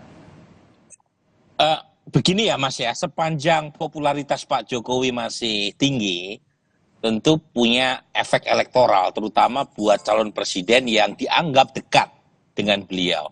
Nah sejauh ini kalau di mata publik, itu sebenarnya Mas Ganjar masih dianggap lebih terasosiasi dengan Presiden Jokowi ketimbang Pak Prabowo. Itu datanya kristal clear ya. Jadi satu ukurannya adalah berdasarkan mereka yang memilih Pak Jokowi 2019, itu masih lebih banyak yang memilih Mas Ganjar ketimbang Pak Prabowo. Meskipun ya memang ada peningkatan dukungan dari basis Pak Jokowi ke Pak Prabowo. Yang kedua adalah kalau ditanya kepada publik, siapa capres yang dianggap paling didukung, lebih didukung oleh Presiden Jokowi? Yang tertinggi juga masih Mas Ganjar. Itu datanya begitu. Nah mungkin ada yang bertanya, kenapa Pak Jokowi yang dianggap belakangan lebih dekat dengan Pak Prabowo, tetapi kalau ditanya kepada responden, itu masih lebih banyak yang menganggap Mas Ganjar yang lebih didukung. Jangan lupa, isu kedekatan Pak Jokowi dengan Pak Prabowo kan masih menjadi konsumsi elit. Ya. Dan kalau kita tanya kepada masyarakat, itu masyarakat masih lebih banyak mengasosiasikan Mas Ganjar dengan Pak Jokowi. Satu, sama-sama dari PD Perjuangan. Dua, sama-sama berasal dari Jawa Tengah.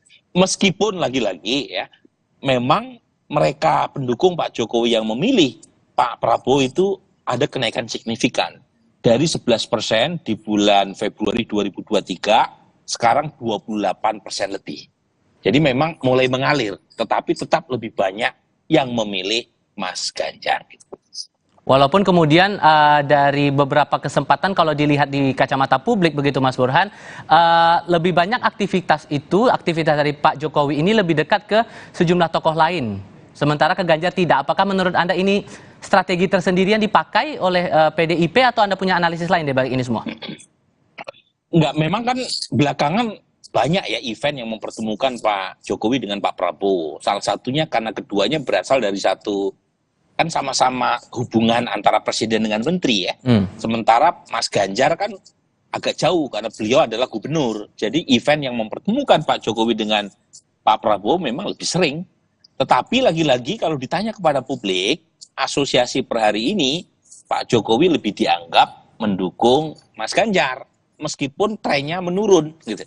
Nah, menurut saya, apa yang kemudian nanti terjadi? Ya, menurut saya, kalau misalnya asosiasi Pak Jokowi dengan Pak Prabowo terus dimaksimalkan oleh pendukung Pak Prabowo, memang efeknya bisa positif buat Pak Prabowo, terutama di basis-basis Pak Jokowi. Dan itu yang menjelaskan mengapa baliho-baliho Pak Jokowi dengan Pak Prabowo itu kebanyakan dipasang di Jawa Tengah, di Jawa Timur, di Bali, di basis Pak Jokowi. Tapi jarang kan kita dapati baliho itu di Jawa Barat, di Banten, di Sumatera. Karena memang basis-basis di Indonesia bagian Barat lebih banyak memilih Pak Prabowo di 2019 kemarin. Oke, kalau dari PDIP sendiri, Mas Bimo, adakah strategi khusus untuk memastikan bahwa Ganjar ini bisa menarik perhatian tanpa harus punya upaya yang cukup signifikan harus menempel ke Jokowi dalam segala kesempatan begitu? Adakah strategi khusus untuk bisa mengangkat nama Ganjar sendiri untuk elektabilitas ya? Ini Pak, bicara soal mentorisasi di PDI Perjuangan ini adalah hal yang bisa saja dilakukan dan biasa dilakukan ya. Tapi kita punya prinsip di dalam PDI Perjuangan ini, pemimpin tidaklah elok punya mentalitas yang selalu berlindung di ketiak satu sama yang lainnya di tempat kita.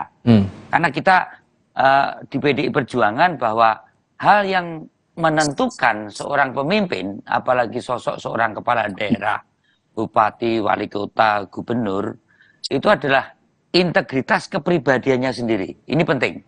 Ya, di mana integritas itu sangat potensial memberikan nuansa nilai tambah dalam upaya sosialisasi diri. Nah, terkait dengan sosok Ganjar yang juga dari PDI Perjuangan yang mengusung visi misi kebijakan program yang sudah dilaksanakan fondasinya 10 tahun oleh pemerintahan Pak Jokowi, itu adalah sesuatu keberlanjutan yang harus nanti jauh lebih cepat dan jauh lebih maju. Dan mementori seorang Ganjar dari Pak Jokowi itu adalah hal yang biasa dilakukan oleh Partai PDI Perjuangan.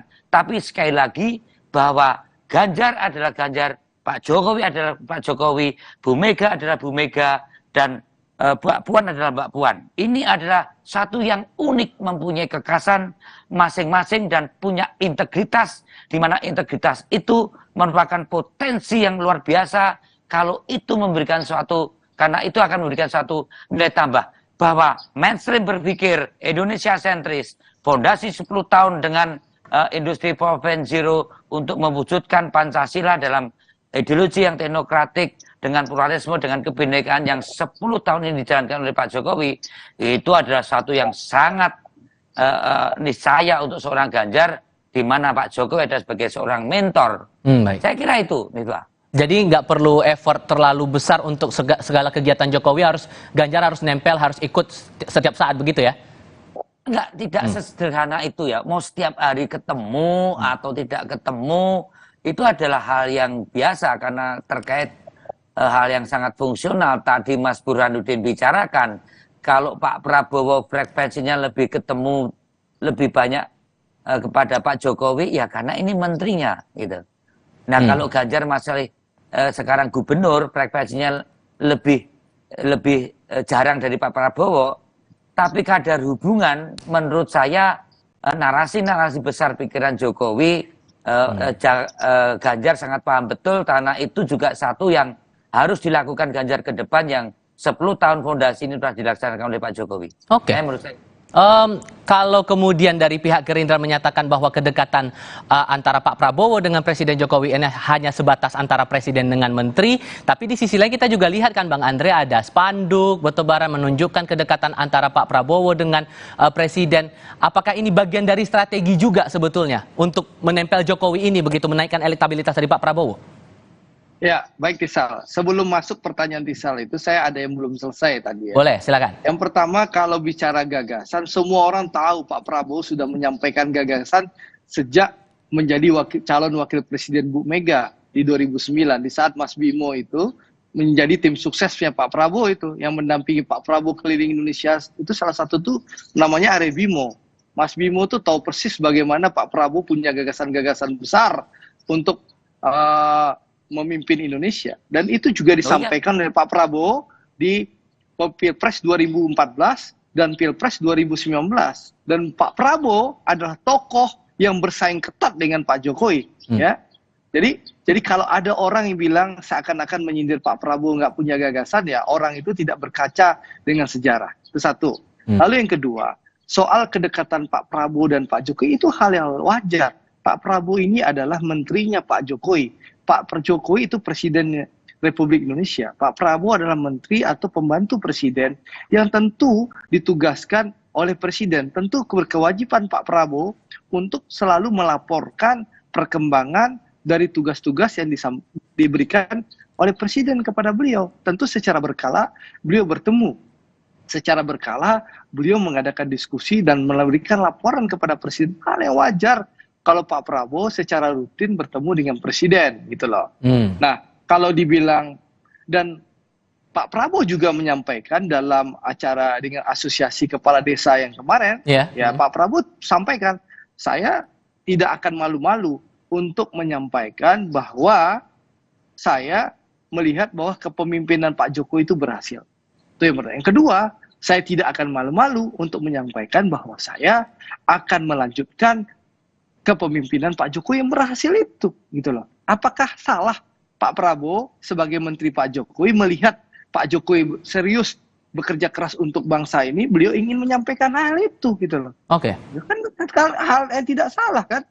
Masa orang berhasil dalam memerintah Indonesia 10 tahun, masa penggantinya tidak boleh melanjutkan, gitu lah. Tapi kalau dibilang ini strategi tepat atau tidak, Bang? Strategi untuk menaikkan elektabilitas Pak Prabowo? Nah, kalau Pak Prabowo orangnya apa adanya. Pak Prabowo adalah pemimpin orisinil, bukan pemimpin plastik. Makanya Mas Budiman menyampaikan dalam pertemuan dan konferensi pers di Kartanegara itu, Indonesia ini adalah kapal besar yang dikayuh oleh pemimpin yang memahami geopolitik, strategi, dan sejarah. Dan dibutuhkan pemimpin terbaik itu ya ini Pak Prabowo. Jadi Pak Prabowo itu orang yang apa adanya. Mas Bimo, Arya Bimo tahu persis lah. Pak Prabowo itu bukan pemain watak, bukan pemain sinetron, sehingga beliau selalu bicara apa adanya. Karena Mas Bimo itu bulan-bulan itu mendampingi Pak Prabowo keliling Indonesia. Jadi pernyataannya Mas Burhanuddin saya ingin menyampaikan, kayak perangko tuh Pak Prabowo kan kamu nggak setuju kan? Jadi saya ingin sampaikan Pak Prabowo ya memang secara tegas menyampaikan bahwa beliau akan melanjutkan kepemimpinan Pak Jokowi. Jadi saya ingin menegaskan kalau seandainya takdir Allah dan seluruh dukungan rakyat Indonesia memberikan dukungan dan sehingga diputuskanlah nanti Pak Prabowo sebagai pemenang Pilpres 14 Februari 2024, ya tentu kepemimpinan atau pemerintahan Prabowo Subianto 2024-2029 itu jelas pemerintah yang melanjutkan kepemimpinan Presiden Jokowi sebelumnya. Baik. Nah itu programnya jadi kami. Sepakat bahwa yang kayak perangko itu bukan Pak Prabowo kan yang ditujukan Pak Sekjen. Yang jelas biarkanlah masyarakat yang menilai, Mas. Saya tidak elok dan tidak etis menilai pernyataan tokoh politik partai lain. Yang jelas kami bekerja keras terus meningkatkan elektabilitas Pak Prabowo dan insya Allah Pak Prabowo berkomitmen akan melanjutkan pemerintahan Pak Jokowi. Terima kasih untuk perspektif ya, untuk ketiga narasumber sudah dibagikan bersama kami di Kompas Petang kali ini. Mas Bimo terima kasih, Bang Andri terima kasih, Mas Burhan juga terima kasih sudah bergabung bersama kami. Selamat sore semuanya. Terima kasih. Selamat sore. Masih ada informasi lainnya untuk Anda selepas jeda berikut ini, termasuk salah satu topiknya berkaitan dengan informasi tentang kasus Basarnas ditangani oleh KPK. Terakhir kami dapatkan informasi TNI memastikan penyelidikan kasus dugaan korupsi pengadaan barang dan jasa yang menjerat Kabasarnas Marsikal Madya Henry Alfiandi dimulai dari awal oleh Pusat Polisi Militer.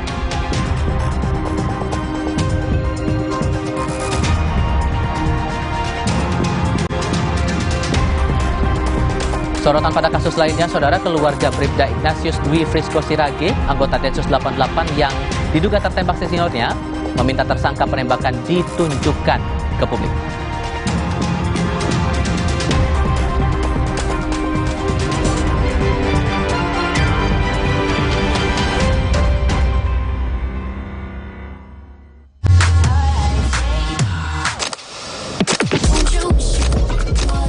Don't you wish your phone was fun like this? Don't you wish your phone looked more like this? Don't you wish your phone could flex like this? Don't you wish your phone could fit in here? Don't you? Samsung Galaxy Z Fold 5 and Z Flip 5. Pre-order now. Jatuh nggak nih? Jatuh nggak ya? Cepukan deh. Sini, aku dulu. Diciptakan oleh alam, 100% murni air mineral pegunungan. Terus, enaknya terus. Manis asam, cuy. Manis asam, cuy. Manis asam, cuy. Slay terus. Gak nempel di gigi. Slay oleh.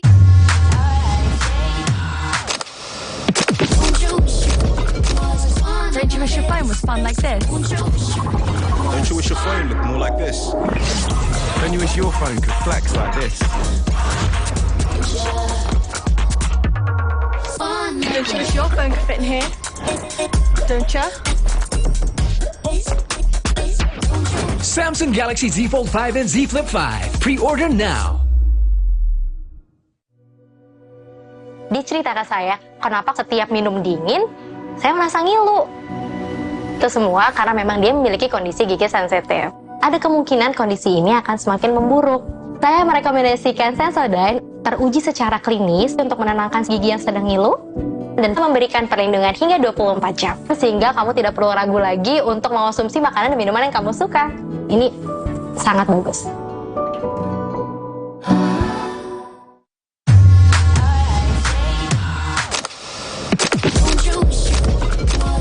Don't you wish your phone was fun like this? Don't you wish your phone looked more like this? Don't you wish your phone could flex like this? Don't you wish your phone could fit in here? Don't you? Samsung Galaxy Z Fold 5 and Z Flip 5. Pre-order now. Baru isi perut, udah kosong lagi. Dikit-dikit lapar. Barusan jajan, tapi masih lapar. Dikit-dikit lapar. Sari Gandum dengan gandum utuh dan krim coklat lezat bikin kenyang lebih lama. Sari Gandum, seenak itu, sekenyang itu. Mie oven, pilihan lebih sehat. Pembuatannya di oven, bukan digoreng. Air rebusannya jernih. Resmi diakui sebagai pilihan sehat. Enak banget. Lebih sehat, enak lagi. Mie oven.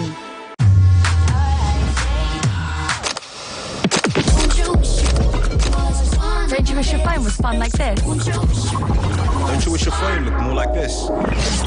Don't you wish your phone could flex like this? Don't you wish your phone could fit in here? Don't you? Samsung Galaxy Z Fold 5 and Z Flip 5. Pre-order now. Dia cerita ke saya, kenapa setiap minum dingin, saya merasa ngilu. Itu semua karena memang dia memiliki kondisi gigi sensitif. Ada kemungkinan kondisi ini akan semakin memburuk. Saya merekomendasikan Sensodyne, teruji secara klinis untuk menenangkan gigi yang sedang ngilu, dan memberikan perlindungan hingga 24 jam. Sehingga kamu tidak perlu ragu lagi untuk mengonsumsi makanan dan minuman yang kamu suka. Ini sangat bagus.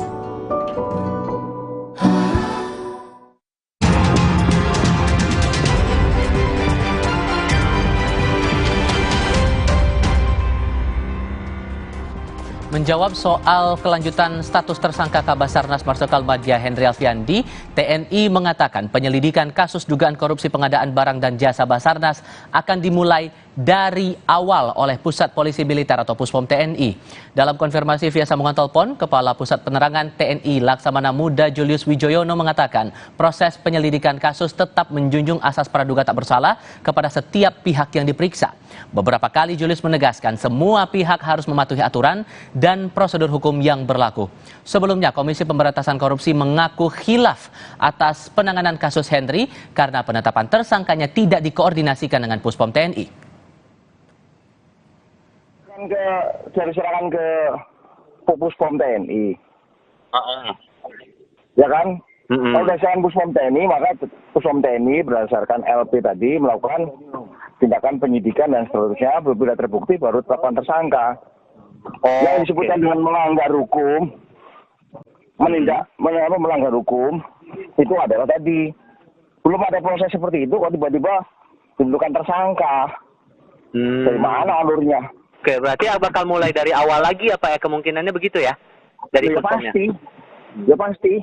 LP baru diberikan Jumat kemarin. Tadi dari mulai Jumat kemarin itu yang disidik dulu adalah Letkol ABC. Letkol ABC akan berkembang.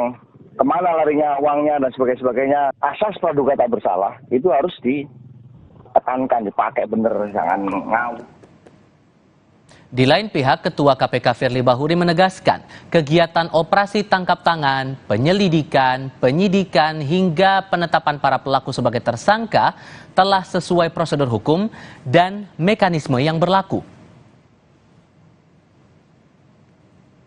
Melalui akun Instagramnya @mohmahfudmd, Menko Polhukam bilang, yang penting masalah korupsi yang substansinya sudah diinformasikan dan dikoordinasikan sebelumnya kepada TNI ini harus dilanjutkan dan dituntaskan melalui pengadilan militer. KPK kemudian menaikkan status perkara ini ke tahap penyidikan dengan menetapkan dan mengumumkan tersangka sebagai berikut. HA, Kabasarnas RI periode 2021 sampai dengan 2023, dan yang kelima ABC, Korsmin Kabasarnas RI. Buntut dari penetapan Kabasarnas sebagai tersangka, rombongan Puspom TNI Jumat siang mendatangi gedung KPK untuk berkoordinasi dengan pimpinan KPK terkait penetapan tersangka terhadap Kepala Basarnas, Marsdia Henry Alfiandi dan Letkol Afri Budi Cahyanto. Setelah berkomunikasi, KPK mengakui khilaf menetapkan tersangka Kepala Basarnas. Kini KPK menyerahkan kasus hukum dugaan suap yang menyeret nama Kepala Basarnas sebagai tersangka pada pihak TNI. Nah, ketika ada melibatkan militer, maka sipil harus menyerahkan kepada militer. Di sini ada kekeliruan, kehilafan dari tim kami yang melakukan penangkapan. Oleh karena itu kami dalam rapat tadi sudah menyampaikan kepada teman-teman TNI, kiranya dapat disampaikan kepada Panglima TNI dan jajaran TNI. Atas kehilafan ini kami mohon dapat dimaafkan, dan ke depan kami akan berupaya kerjasama yang baik antara TNI dengan KPK dan aparat penegak hukum yang lain dalam upaya penanganan pemberantasan tindak pidana korupsi. Sebelumnya, Komandan Pusat Polisi Militer dan Puspom TNI Marsikal Muda Agung Handoko menegaskan langkah KPK menetapkan Kabasarnas Marsdia Henry Alfiandi sebagai tersangka menyalahi aturan. Dan yang berhak menentukan status tersangka personel militer adalah penyidik Puspom TNI. Menurut kami, apa yang dilakukan oleh KPK untuk penetapan personel militer sebagai tersangka menyalahi ketentuan. Pertanyaan kedua, untuk Marsdia HA memang sudah memasuki masa pensiun, tetapi tindak pidana tersebut terjadi pada saat beliau masih aktif. Jadi kita lihat tempus deliktinya, waktu kejadiannya. Jadi tetap berdasarkan tempus delikti, yang menangani adalah kewenangan ada di polisi militer. Demikian, terima kasih.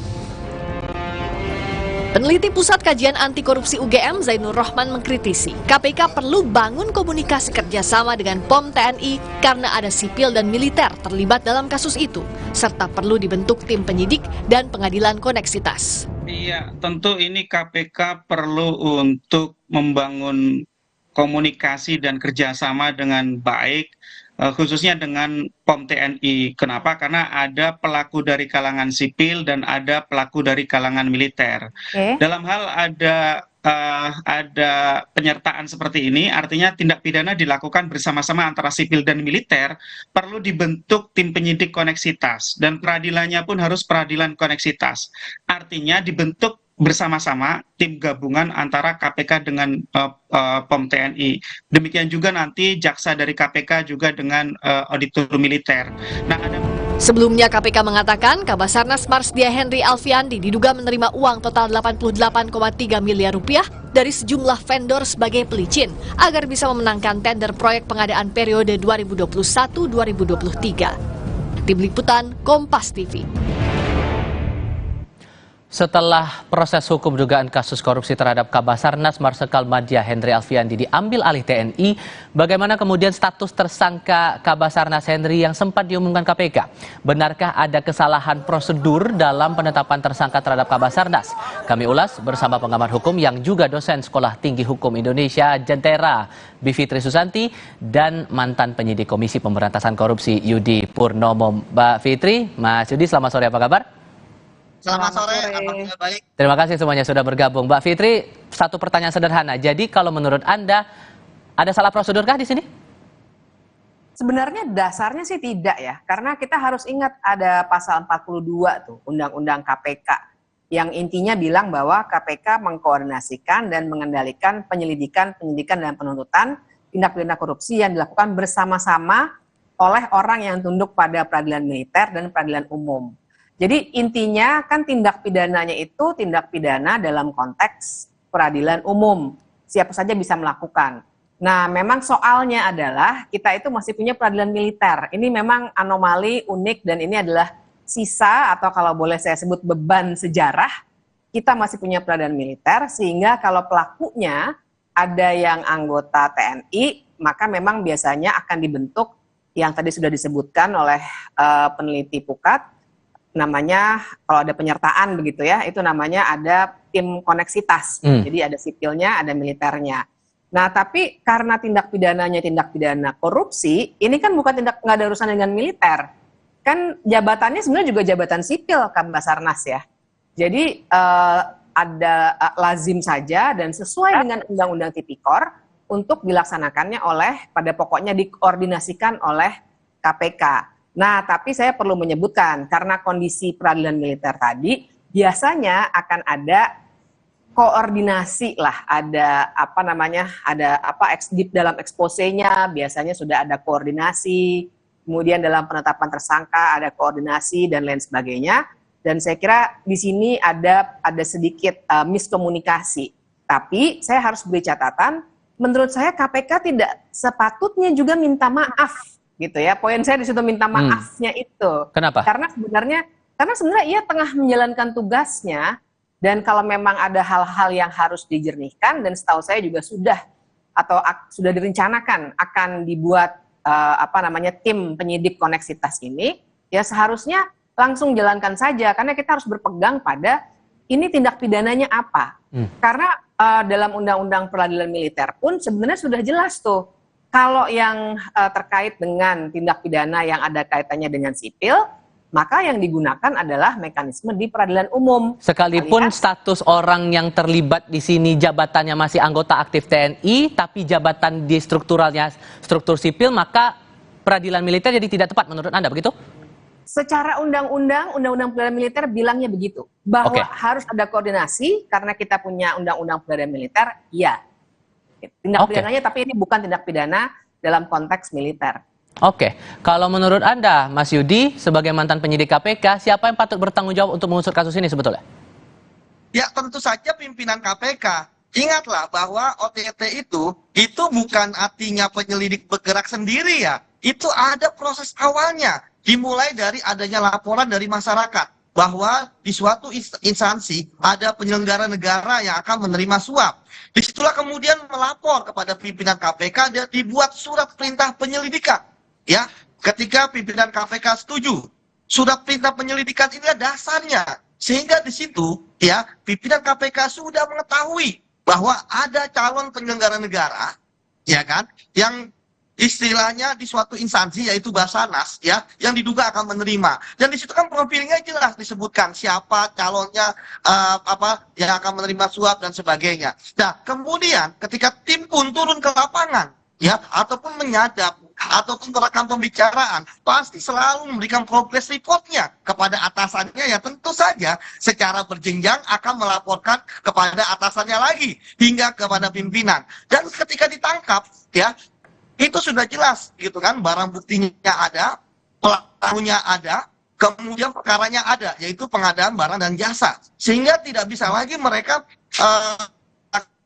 tidak tahu gitu kan ini ada kekilafan, karena begitu ditangkap ya siksa ya dalam proses penyelidikan ya ketika OTT, maka akan langsung dilaporkan dalam bentuk gelar perkara kepada pimpinan.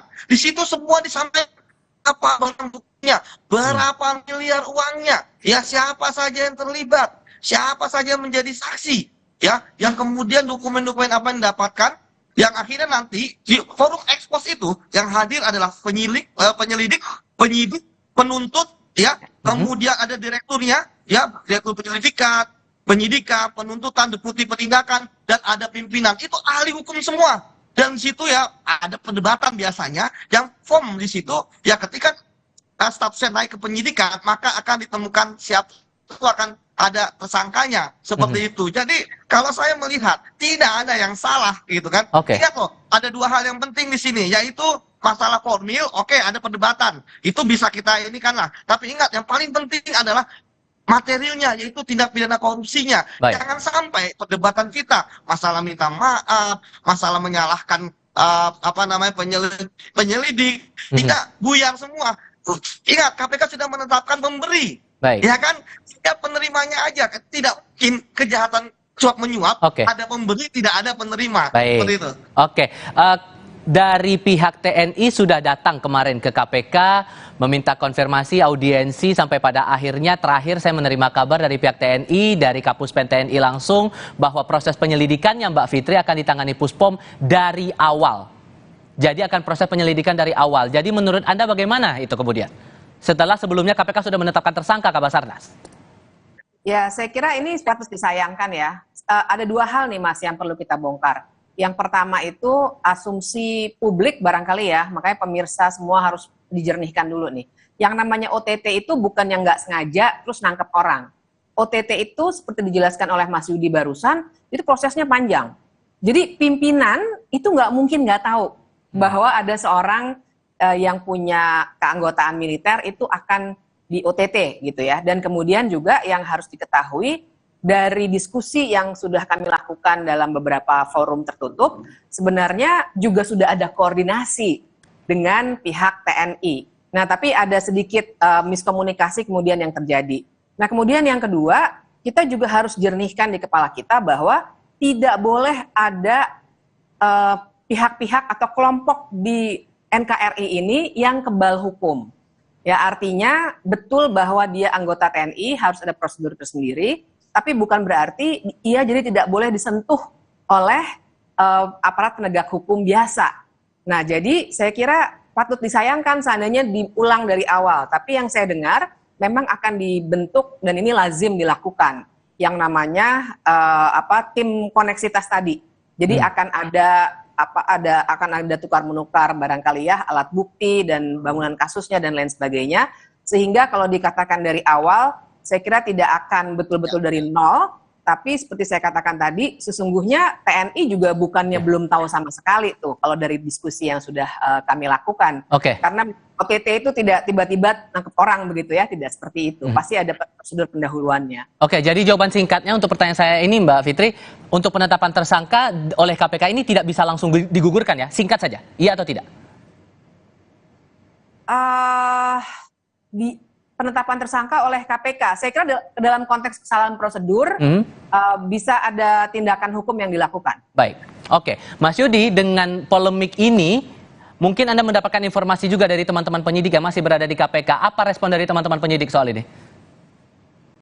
Ya tentu kan sedang ramai ya informasi, misalnya direktur penyidikan gitu kan, sekaligus PLT deputi penindakan kan diinformasikan mundur gitu ya. Tapi bagi saya berharap bahwa isu itu tidak benar ya informasi itu tidak benar. Saya berharap bahwa Kang Asep gitu kan sebagai Direktur Penyidikan dan PLT Deputi Penindakan masih tetap di KPK. Kita harus kawal pemberantasan korupsi. Kan kasus bukan hanya ini saja, banyak kasus-kasus yang lain. Toh sekarang kan kita melihat dari pihak TNI pun juga mengatakan serius untuk melakukan penegakan hukum ya terhadap kasus korupsi yang dilakukan oleh anggotanya. Dan tadi benar dikatakan oleh Mbak Bipip ya bahwa ini sudah tidak mulai dari nol. Ingat loh, rekaman pembicaraan penyadapannya ada, barang bukti uangnya ada, keterangan saksi-saksi yang memberikan ada, gitu kan? Nah, jadi istilahnya sekarang yang harus dilakukan bahwa pegawai KPK ya walaupun kemarin disalahkan oleh pimpinan KPK, mereka sekarang harus gitu kan, moralnya nggak boleh runtuh ya, bahwa mereka bisa melihat ya bagaimana ciri pimpinan sekarang seperti itu. Oleh karena itulah maka saya mengatakan bahwa karena pimpinan sekarang suka menyalahkan pegawai, makanya pegawai harus juga mawas diri bahwa mereka harus tegak lurus dengan aturan, mereka tidak boleh salah, mereka tidak boleh menyimpang dan lain sebagainya. Intinya saya minta nggak ada lah pegawai KPK yang mundur gara-gara kasus ini, seperti itu. Baik, Mas Yudi Purnomo terima kasih, Mbak Bivitri Susanti juga terima kasih sudah berdiskusi bersama kami. Selamat sore semuanya. Terima kasih. Informasi lainnya sesaat lagi, FIFA dan Panitia Piala Dunia U17 melakukan verifikasi kelayakan Jakarta International Stadium sebagai venue Piala Dunia U17.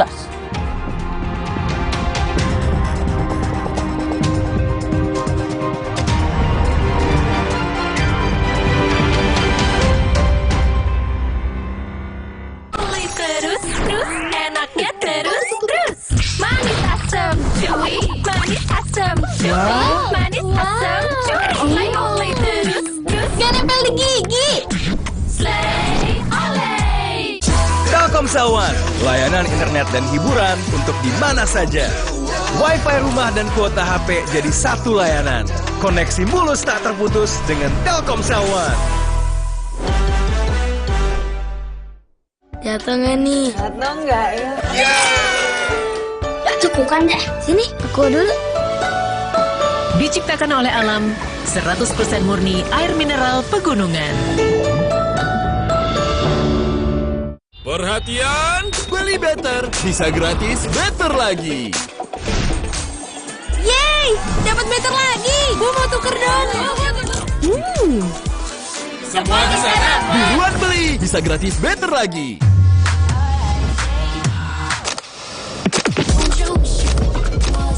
Don't you wish your phone was fun like this? Don't you wish your phone looked more like this? Don't you wish your phone could flex like this? Don't you wish your phone could fit in here? Don't you? Samsung Galaxy Z Fold 5 and Z Flip 5. Pre-order now. Baru isi perut, udah kosong lagi. Dikit-dikit, lapar.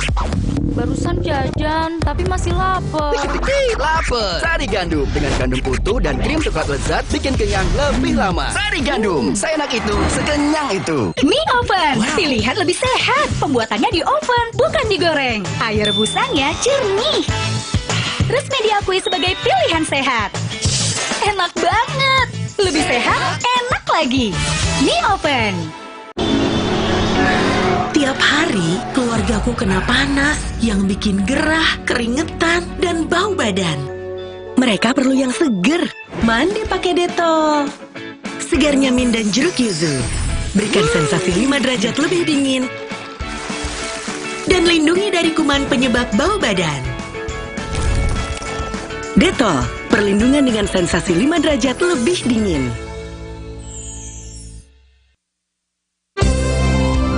Gunadarma, Coloring the Global Future. Membangun insan cerdas, kompetitif, dan berkarakter. Bersama Yuji, masa depan diraih saat ini. Universitas Gunadarma. Di cerita ke saya, kenapa setiap minum dingin, saya merasa ngilu. Itu semua karena memang dia memiliki kondisi gigi sensitif. Ada kemungkinan kondisi ini akan semakin memburuk. Saya merekomendasikan Sensodyne teruji secara klinis untuk menenangkan gigi yang sedang ngilu dan memberikan perlindungan hingga 24 jam. Sehingga kamu tidak perlu ragu lagi untuk mengonsumsi makanan dan minuman yang kamu suka. Ini sangat bagus.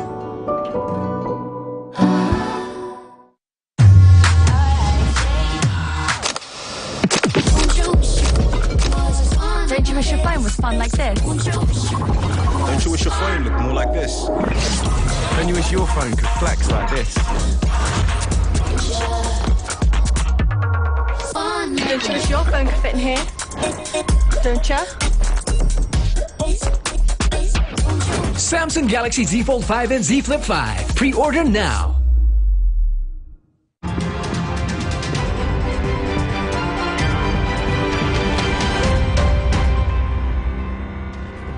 FIFA dan Panitia Piala Dunia U17 melakukan verifikasi kelayakan Jakarta International Stadium sebagai venue Piala Dunia U17. FIFA dan Panitia Piala Dunia U17 melakukan inspeksi dan verifikasi JIS selama lebih dari 3 jam. Selama di JIS, FIFA fokus melihat rumput lapangan yang diminta untuk diganti karena tidak sesuai dengan standar FIFA. Sebelumnya PSSI menerima catatan dari FIFA yang meminta rumput hybrid JIS diganti. Permintaan penggantian ini berdasar rekomendasi manajer lapangan senior FIFA.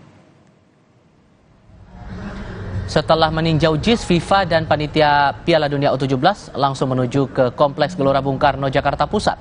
FIFA meninjau Stadion Madia dan lapangan ABC.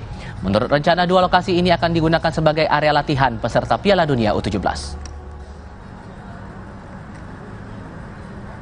Keluarga Bribda Ignatius Dwi Frisco Sirage, anggota Densus 88 yang diduga tertembak seniornya, meminta tersangka penembakan ditunjukkan ke publik. Laporan lengkapnya sebentar lagi.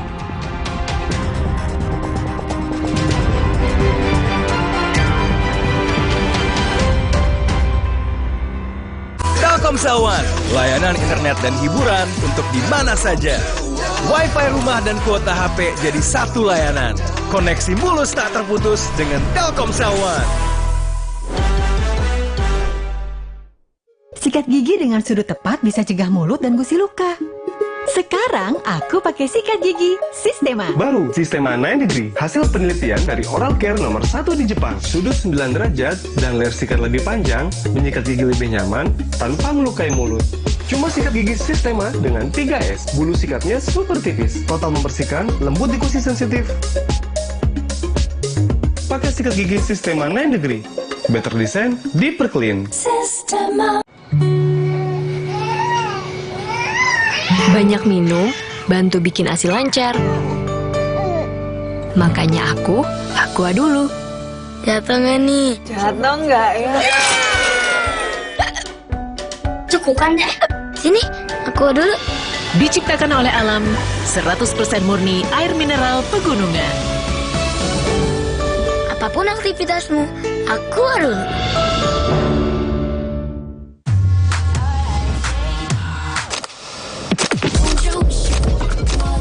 Don't you wish your phone was fun like this? Don't you wish your phone looked more like this?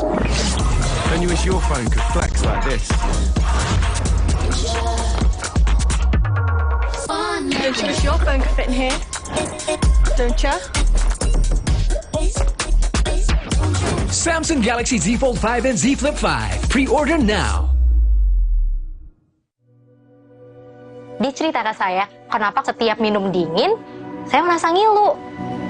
Itu semua karena memang dia memiliki kondisi gigi sensitif. Ada kemungkinan kondisi ini akan semakin memburuk. Saya merekomendasikan Sensodyne teruji secara klinis untuk menenangkan gigi yang sedang ngilu dan memberikan perlindungan hingga 24 jam. Sehingga kamu tidak perlu ragu lagi untuk mengonsumsi makanan dan minuman yang kamu suka.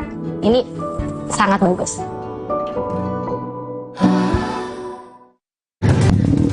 Baru juga isi perut, udah kosong lagi. Dikit lapar, dikit lapar.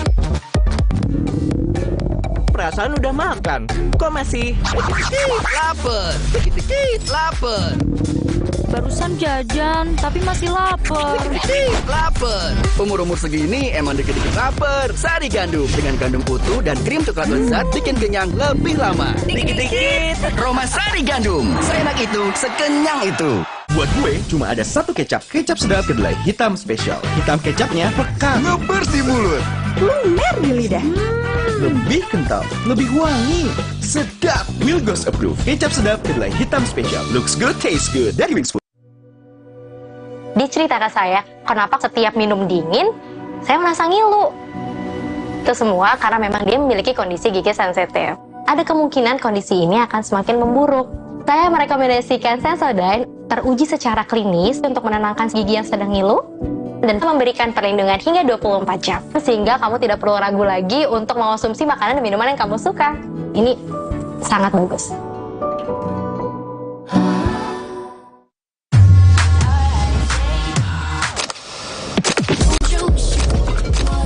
Don't you wish your phone was fun like this? Don't you wish your phone looked more like this? Don't you wish your phone could flex like this? Don't you wish your phone could fit in here?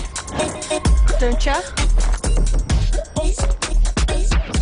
Samsung Galaxy Z Fold 5 and Z Flip 5. Pre-order now.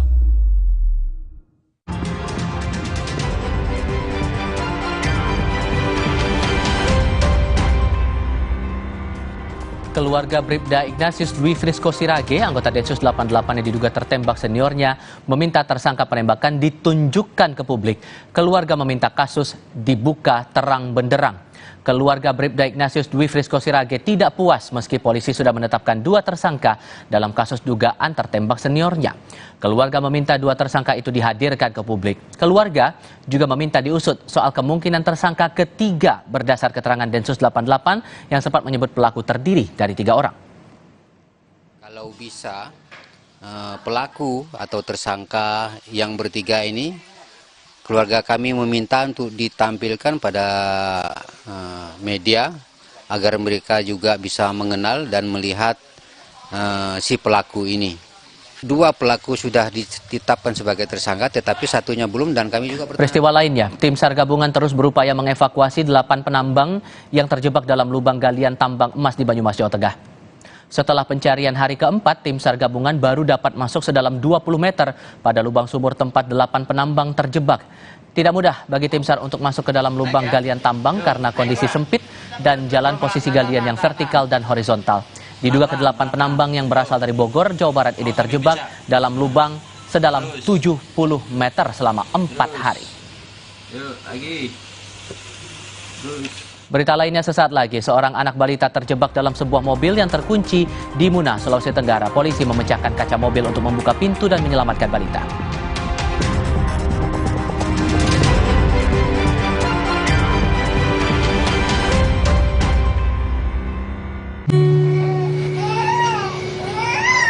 Banyak minum, bantu bikin ASI lancar. Makanya aku dulu. Jatuh nggak nih? Jatuh nggak ya? Cukup kan deh. Sini, aku dulu. Diciptakan oleh alam, 100% murni air mineral pegunungan. Apapun aktivitasmu, aku dulu.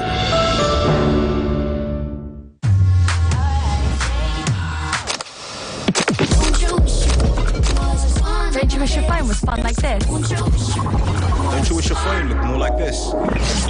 Don't you wish your phone could flex like this? Don't you wish your phone could fit in here?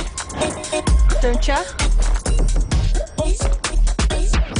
Samsung Galaxy Z Fold 5 and Z Flip 5. Pre-order now.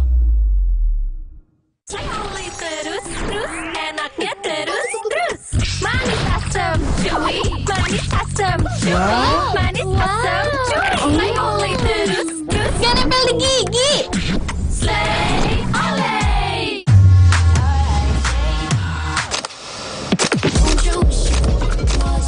Don't you wish your phone was fun like this? Don't you wish your phone looked more like this? Don't you wish your phone could flex like this? Don't you wish your phone could fit in here? Don't you? Samsung Galaxy Z Fold 5 and Z Flip 5. Pre-order now. Baru isi perut, udah kosong lagi. Dikit-dikit lapar. Barusan jajan, tapi masih lapar. Dikit-dikit lapar. Sari Gandum dengan kandung putu dan krim coklat lezat bikin kenyang lebih lama. Sari Gandum, seenak itu, sekenyang itu.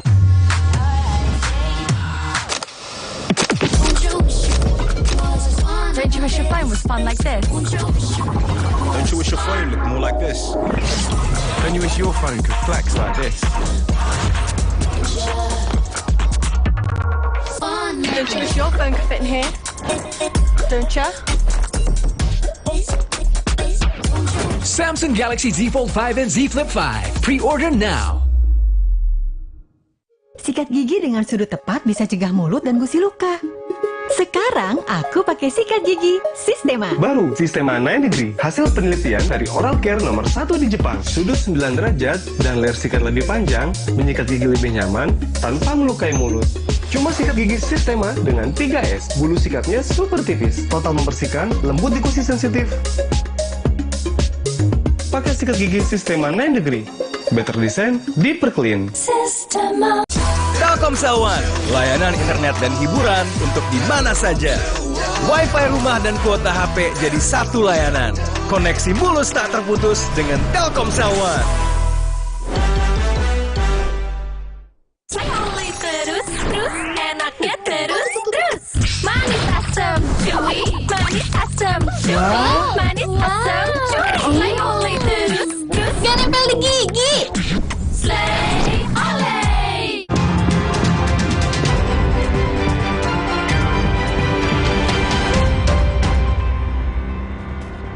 Seorang anak balita terjebak dalam sebuah mobil yang terkunci di Muna, Sulawesi Tenggara. Polisi memecahkan kaca mobil untuk membuka pintu dan menyelamatkan sang anak.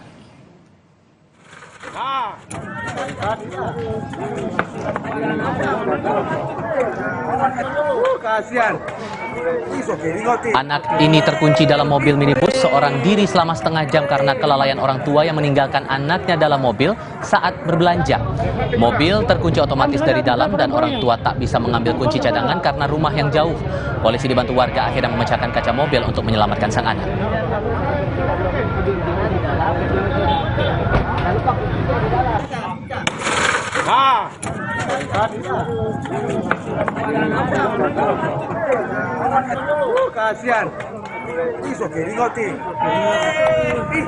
Sekian Kompas Petang kali ini. Simak perkembangan terbaru seputar pemilu hanya di Kompas TV. Independen, terpercaya. Saya Tifa Solesa. Dan saya Dilu Puspa. Terima kasih atas perhatian Anda. Pastikan Anda terus bersama kami di Kompas TV. Independen, terpercaya. Sampai jumpa.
حي على الصلاة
Hah? Kok TV-nya mati? Siaran analog Kompas TV di wilayah berikut akan dihentikan.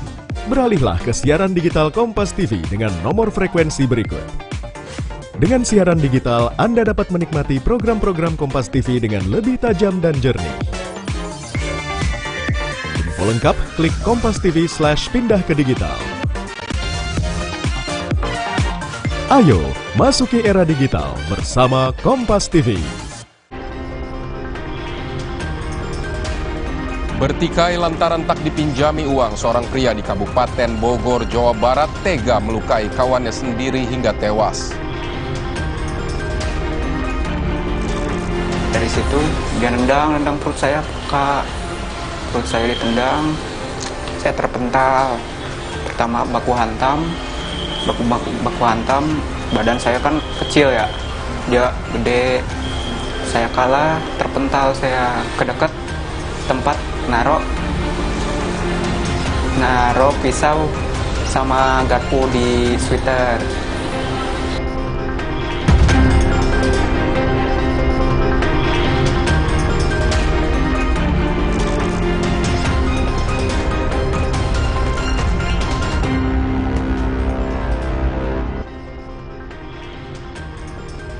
Selamat petang saudara, salam jumpa kembali di Gelar Perkara. Saya Vidi Batlolone. Saudara, warga Citerep, Kabupaten Bogor dihebohkan dengan pertikaian dua sahabat hingga salah seorang dari mereka terbunuh. Bukan tanpa bekas, pelaku pun ditemukan tergeletak dengan sejumlah luka senjata tajam. Pelaku mengaku niat meminjam uang menjadi awal terjadinya pertikaian.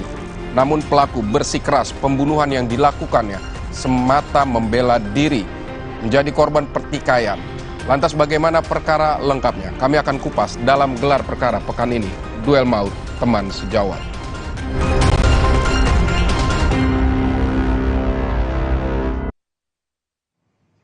Duel maut dua sahabat yang terjadi di Citerep, Kabupaten Bogor diduga dilatari motif ekonomi. Pembunuhan dilatari kegeraman pelaku atas korban yang tidak terima dipinjami uang. Keduanya pun bersitegang hingga pertikaian tak terelakkan. Jurnalis Kompas TV Intan Hazar mengulasnya untuk Anda. Jadi dengan posisi dia berusaha minjem ke si korban, namun si korban tidak ngasih, sehingga terjadi muncul emosi dan kesal. Padahal si korban sebetulnya menurut pengakuan si tersangka itu pernah juga minjem ke dia, pernah minjem sehingga dia berani untuk minjem juga gitu. Tapi si korban tidak. Kasus pertikaian antar dua orang yang berujung maut menyeret seorang laki-laki berinisial D yang merupakan rekan kerja sekaligus sahabat korban kini ditahan oleh pihak kepolisian. Diduga karena motif ekonomi, aksi pertikaian di antara dua sahabat terjadi dan berujung pada maut, di mana salah satu dari mereka ditemukan meninggal dunia pasca ditemukannya luka parah pada bagian tubuh korban. Berdasarkan laporan dari warga, kondisi keduanya dalam keadaan tidak sadarkan diri ketika ditemui oleh pihak kepolisian. Untuk penelusurannya, tetap ikuti kami di Gelar Perkara. Tim Gelar Perkara menyambangi lokasi tempat kejadian perkara secara langsung. Rumah kontrakan 7 pintu ini menjadi saksi bisu duel maut tersebut terjadi. Sempat adanya terdengar adu mulut di antara kedua pihak hingga pertikaian menggunakan senjata tajam pun tak terelakkan. Ya, saudara, saat ini kita sudah berada di lokasi tempat kejadian perkara di mana pertikaian di antara dua sahabat tersebut terjadi. Kalau setelah dari penggeledahan dari pihak kepolisian terhadap dari lokasi TKP ini sendiri, saudara, posisi dari rumah ini sendiri sudah dalam keadaan yang kosong seperti itu ya, dan juga sudah dilakukannya pembersihan. Kita akan terus lebih lanjut, saudara, di mana kemudian mereka saling bertikai begitu ya. Kalau Di sini kami akan mendeskripsikan kepada Anda di mana ini merupakan ruangan utama, di mana di ruangan utama ini baik dari pelaku dan juga korban sempat berbincang-bincang terlebih dahulu hingga akhirnya mereka terlibat berselisih paham satu dengan yang lainnya hingga terjadilah pertikaian di antara mereka. Nah, pertikaian itu kemudian terjadi di ruang tengah ini, saudara. Nah, di mana di ruang tengah ini mereka saling baku hantam satu dengan yang lainnya sehingga salah satu dari mereka kemudian mengambil senjata tajam begitu ya. Nah, kemudian juga setelah dilakukannya ataupun terjadinya baku hantam tersebut, salah satu dari mereka akhirnya meregang nyawa. Posisi korban berada di sebelah sini, saudara, di dekat tembok begitu ya, dekat keadaan yang sudah meregang nyawa begitu, dan juga untuk dari posisi daripada pelaku sendiri di sebelah sini, di area daripada tengah dari ruangan ini, saudara.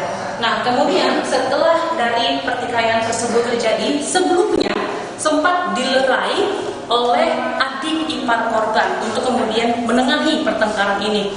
Nah, pada saat pertengkaran tersebut telah ditengahi oleh adik ipar korban begitu, namun hal ini tidak diindahkan dari kedua mereka dan akhirnya adik korban ini sendiri meminta pertolongan kepada warga di sekitar dari lokasi TKP ini hingga akhirnya warga melaporkan kepada pihak kepolisian, tepatnya Polsek Citerep untuk kemudian melakukan penggeledahan ya di lokasi TKP ini, saudara. Menurut Uwis, pemilik kontrakan, korban tinggal di rumah tersebut bersama adik iparnya. Uwis juga mengatakan dirinya tidak pernah melihat pelaku mendatangi rumah tersebut. Saat kejadian naas terjadi, pemilik kontrakan sempat mendengar keributan dan mendapat laporan dari adik ipar korban terkait pertikaian tersebut. Di sini korban tinggal dengan siapa ya, Bu? Dengan adik iparnya. Dengan adik ipar. Sejak kapan tinggal di sini, Bu? Udah mau 1 bulan sih, 3 minggu. Artinya baru ya? Oke, itu 1 bulan bersama dengan adik iparnya itu langsung ya mereka berdua ke kontrakan ini begitu. Oke, nah kemudian kalau untuk dari pelaku sendiri, apakah Ibu mengenalnya? Enggak.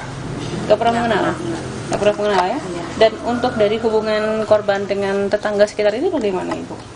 Korban mah paling cuma kerja, pulang kerja, tidur, istirahat, nggak pernah bertetangga ya. Pada saat kejadian tersebut terjadi, apakah ada sesuatu laporan yang datang kepada Ibu? Ada adiknya. Gimana, Ibu? Iya, dia bilang minta tolong, kakak saya mau dibunuh, kata dia. Iya. Kondisi adiknya bagaimana? Udah penuh darah. Oh, oke. Penuh darah semua.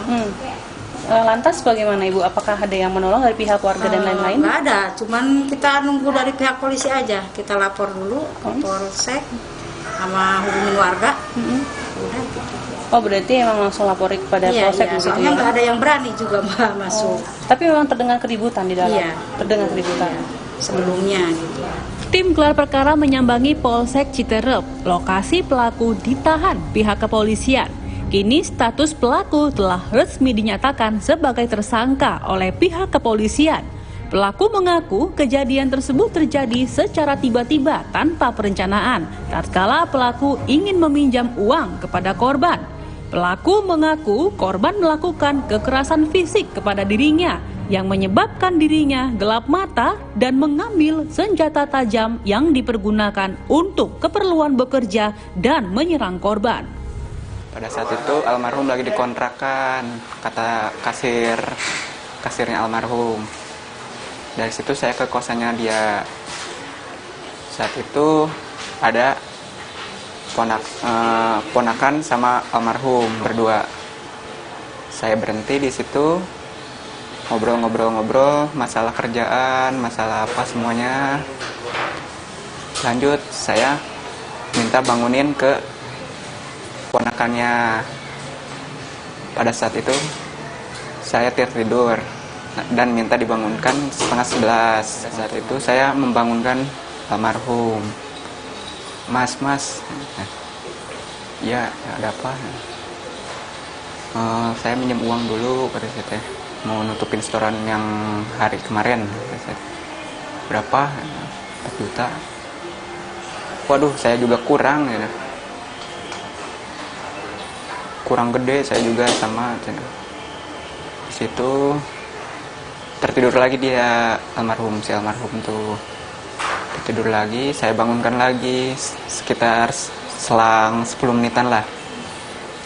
Dari situ dia sudah merasa kesal karena sama-sama saya diganggu kali ya. Padahal saya juga sering meminjamkan uang ke dia buat nutupin setoran dia. Sama-sama kata saya saling lah. Malah dia ngotot, ngomong bahasa Jawa kasar lah.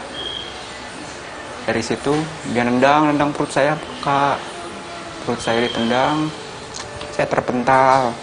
Pertama baku hantam, badan saya kan kecil ya, dia gede. Saya kalah, terpental, saya kedekat tempat naro pisau sama garpu di sweater. Saya gak ada kepikiran buat ngebunuh ini, Kak. Cuman saya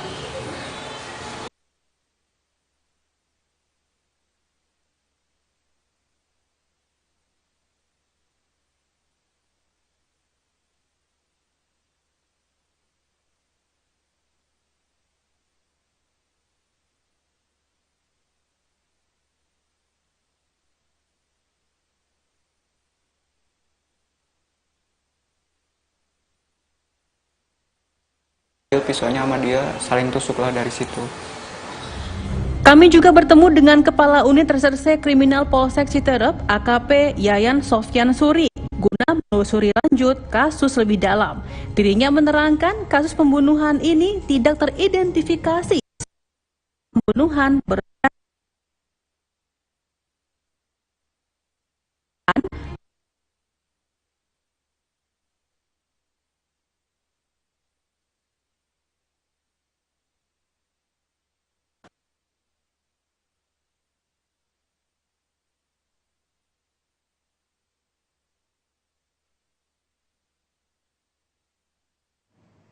Saudara pelaku mengaku membela diri saat bertikai menggunakan senjata tajam dengan korban. Bagaimana ilmu hukum mengkaji fakta ini? Usai jeda kami akan mengulasnya untuk Anda.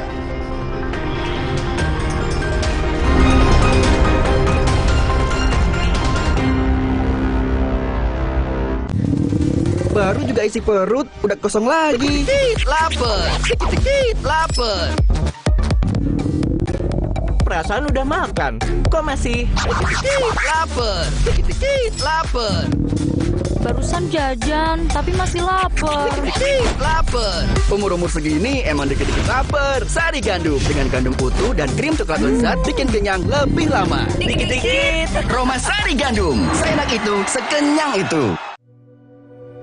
Dia cerita ke saya, kenapa setiap minum dingin, saya merasa ngilu. Itu semua karena memang dia memiliki kondisi gigi sensitif. Ada kemungkinan kondisi ini akan semakin memburuk. Saya merekomendasikan Sensodyne teruji secara klinis untuk menenangkan gigi yang sedang ngilu dan memberikan perlindungan hingga 24 jam. Sehingga kamu tidak perlu ragu lagi untuk mengonsumsi makanan dan minuman yang kamu suka. Ini sangat bagus. Omehar, minyak ikan pilihan dari laut dalam. Omehar, suplemen omega 3 esensial. Dalam mini kapsul, lebih mudah ditelan. Diproses dengan teknologi modern di Amerika.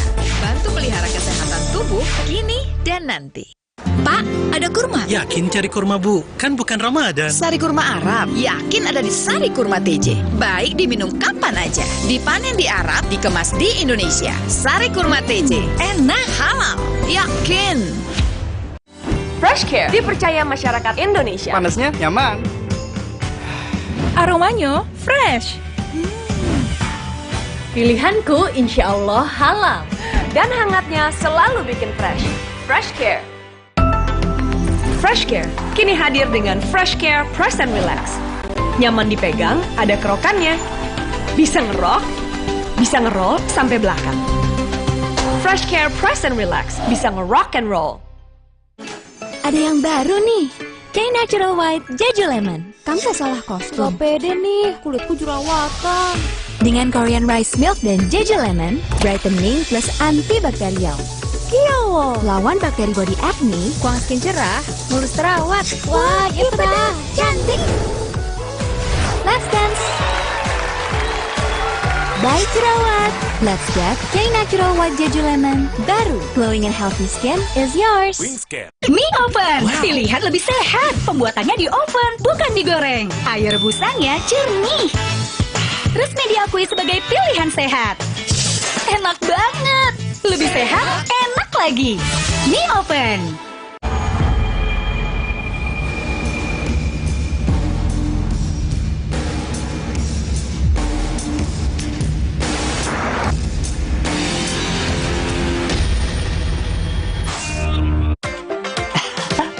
Sekarang badan gampang pegal dan lelah. Itu bisa jadi masalah di otot, tulang, dan jantung. Minum Entrasol. Dengan ekstrak buah zaitun, bantu jaga kesehatan otot, tulang, dan jantung. Jadi bisa tetap aktif. Entrasol. Wah, makan. Udah nggak takut kolesterol naik nih. Kan habis makan langsung Benecol. Lanstan olesternya, hajar kolesterol dari makanan yang habis kita makan. Nutri Benecol. Sikat gigi dengan sudut tepat bisa cegah mulut dan gusi luka.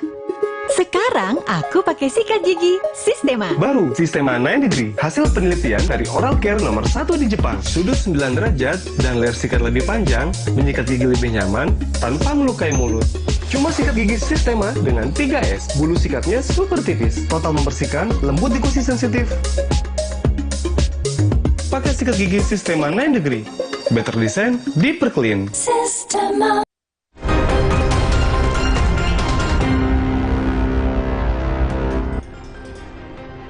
Gelar perkara kembali untuk Anda. Pelaku mengaku tidak berniat membunuh korban. Pelaku berdalih hanya membela diri saat pertikaian. Motif pelaku membela diri perlu dibuktikan. Kajian kriminologi menyebut pidana tidak dapat menjerat pelaku kejahatan jika terbukti membela diri. Berikut ulasannya. Dalam kasus ini kita bisa melihat sebetulnya ada satu praktek yang saya namakan itu sindrom kekerasan kompleks ya. Apa itu sindrom kekerasan kompleks? Kita bisa melihat sebetulnya dalam interaksi sosial orang dengan berani atau tega melakukan kekerasan itu seharusnya pada orang yang tidak dia kenal ya.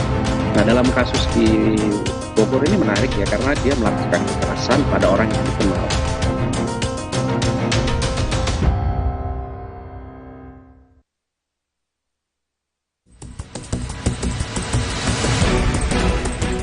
Menurut pelaku, dirinya tidak memiliki niat untuk membunuh korban. Semua mengalir secara spontan tatkala korban melakukan kekerasan fisik pada pelaku saat pelaku meminjam uang.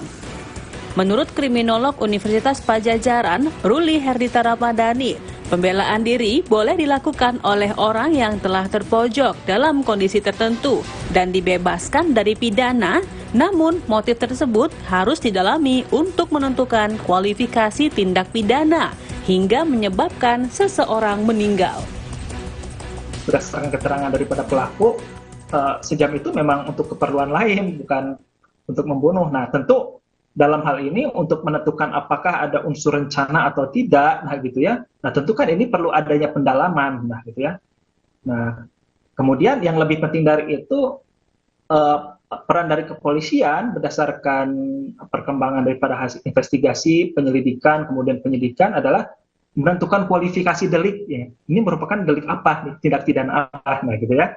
Pada saat bicara mengenai alasan penghapus pidana, gitu ya. Nah di dalam ilmu hukum pidana itu dikenal dengan alasan yang menghapuskan pidana, ya. Baik alasan pembenar maupun karena ada alasan pemaaf. Jadi apabila suatu perbuatan itu dikualifikasikan sebagai pembelaan diri, tentu itu bisa dibenarkan dan juga bisa dimaafkan. Tentu ini harus ada pendalaman, nah gitu ya. Apabila ternyata perbuatan tersebut sebagai bentuk pembelaan diri, nah gitu ya. Kalau dalam ilmu hukum pidana itu pembelaan terpaksa atau nudwir, nah gitu ya.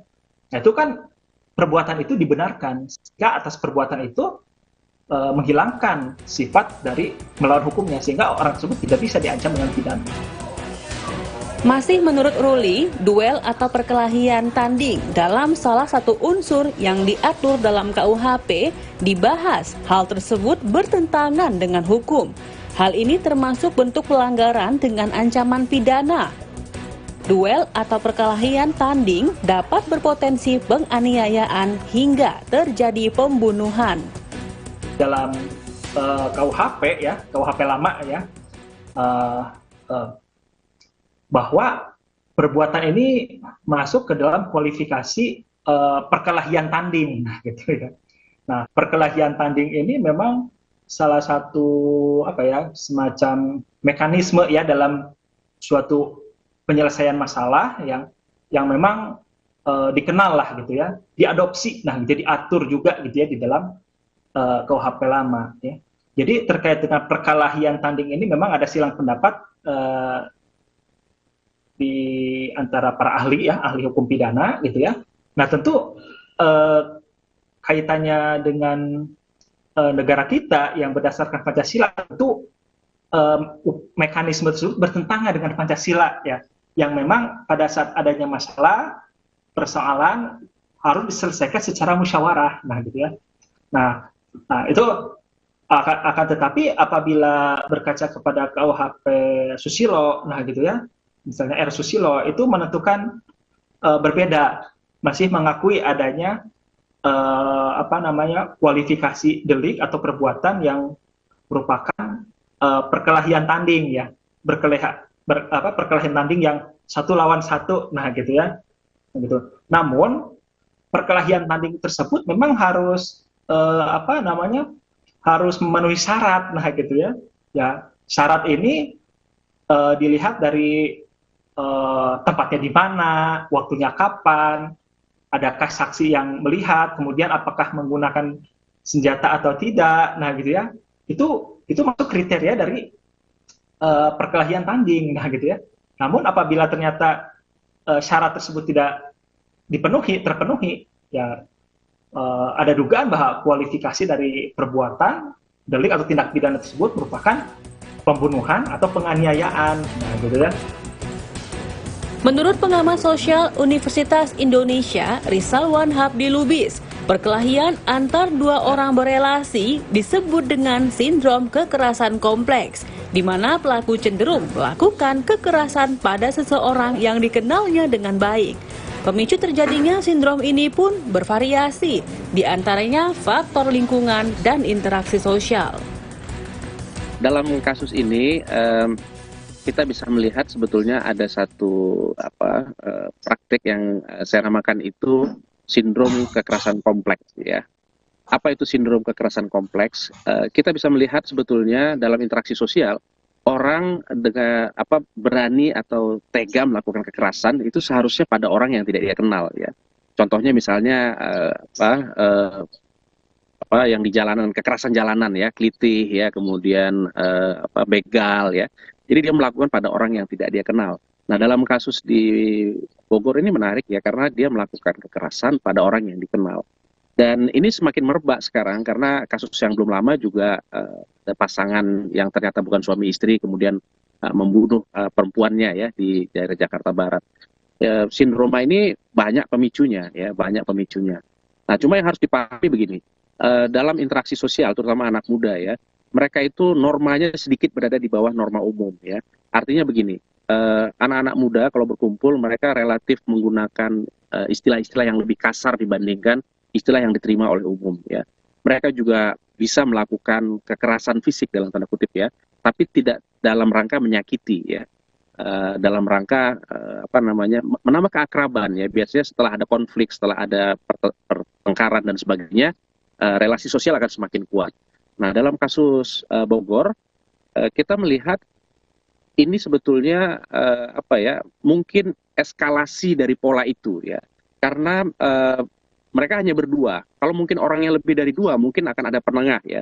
Dalam bahasa sosiologinya itu ada konsep tertius gaudens namanya. Jadi pihak ketiga yang kemudian mendamaikan dua pihak yang saling berselisih begitu. Jadi saya melihat kasus Bogor ini sebetulnya kalau bahasanya pembunuhan, mungkin kita harus lebih fair ya. Karena gini, mereka berduel ya, mereka bertarung begitu ya. Kalau dia ingin membunuh ya bisa saja si pelaku ini secara diam-diam mendatangi temannya yang sedang tidur karena dia seperti disampaikan oleh kepolisian ya, dia menginap di rumah temannya. Kalau memang dia ingin motifnya ekonomi, dia bisa mencuri dengan cara membunuh temannya ketika sedang tidur ya. Nah, tapi itu tidak dilakukan. Jadi kita belum tahu persis kasusnya seperti apa. Tapi saya menduga bahwa ini ada eskalasi karena memang mereka hanya berinteraksi berdua ya, tidak ada pihak ketiga, pihak keempat dan sebagainya. Seandainya itu ramai, lebih banyak orang di situ terlibat, tentunya kekerasan itu akan dapat dimoderasi ya, akan dapat ditekan ya, sehingga tidak menimbulkan korban begitu. Di beberapa kasus, kekerasan dan penganiayaan kerap terjadi pada kaum muda. Masih menurut Rizalwan, hal ini perlu menjadi perhatian lebih, di mana generasi masa kini cenderung mudah melakukan sesuatu berdasarkan yang diyakininya. Peran keluarga dan lingkungan juga menjadi faktor utama dalam mencegah tindakan kekerasan yang berujung pada pidana. Anak muda zaman sekarang agak sulit membedakan realita dengan realita lain di dunia maya, ya, di dunia digital begitu. Jadi ada semacam kebingungan, ada semacam ya mungkin dalam bahasa sosiologi klasiknya anomi ya, kebingungan, ketiadaan nilai begitu ya, yang membuat mereka akhirnya ragu dan bimbang harus mengacu pada norma yang mana begitu ya. Akhirnya mereka hanya mengacu pada apa yang mereka yakini, apa yang mereka tahu, apa yang mereka pahami, dan itu yang mereka terapkan ya. Nah, ini memang agak berbahaya sebetulnya. Saya bisa bilang begini ya, ini di sini harusnya ada fungsi negara. Selain ideologi, dia juga membangun moral, membangun norma begitu ya, yang kemudian diturunkan secara berjenjang hingga ke keluarga-keluarga gitu. Dan ini yang belum terjadi sejauh ini. Dan ya ini sekali lagi tidak bisa dihindari ya. Ini era di mana dunia digital itu ya, era post-truth ini menjadi menjadi penentu ya, bahwa anak muda ini akan melakukan tindakan seperti apa berdasarkan yang dia yakini, bukan yang dia percayai, bukan sesuatu yang dia dapat dari luar, kebaikan-kebaikan begitu. Kalau istilahnya Freud misalnya, Sigmund Freud, ya dia lebih mempercaya it-nya ketimbang super egonya begitu. Ya, sudah sangat sudah sangat jauh. Jadi instingtif itu jadi lebih bekerja dibandingkan dengan norma-norma yang dia harusnya pelajari begitu. Perkara uang, nyawa pun melayang. Pelaku pertikaian yang juga terluka akibat senjata tajam telah diamankan oleh pihak kepolisian. Pelaku pun kini mendekam di balik jeruji besi dan terancam dikenakan pasal 338 KUHP terkait pembunuhan dengan kurungan pidana mencapai 15 tahun penjara. Intan Azhar, Sultoni, Kompas TV Jakarta. Dua anggota polisi aktif ditetapkan sebagai tersangka dalam kasus tewasnya anggota Densus 88 Polri, Bribda Ignatius. Informasinya usai jeda.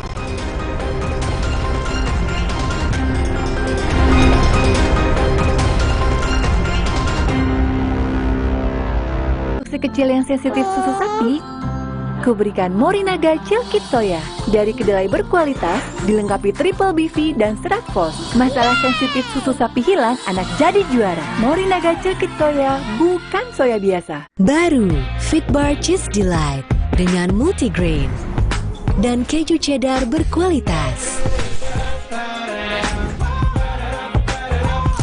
Fitbar, delicious multigrain bar.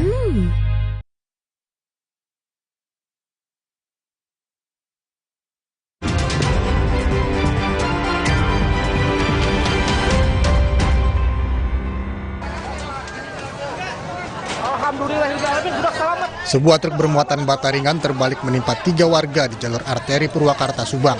Proses evakuasi korban berlangsung dramatis. Warga menyelamatkan seorang balita 3 tahun dan ibunya yang tertimpa bata dalam keadaan terluka. Sementara polisi harus menerjunkan alat berat untuk menyelamatkan perempuan yang terjebak di bawah mobil. Perempuan tersebut dalam keadaan hamil dan berhasil dievakuasi dengan kondisi luka serius.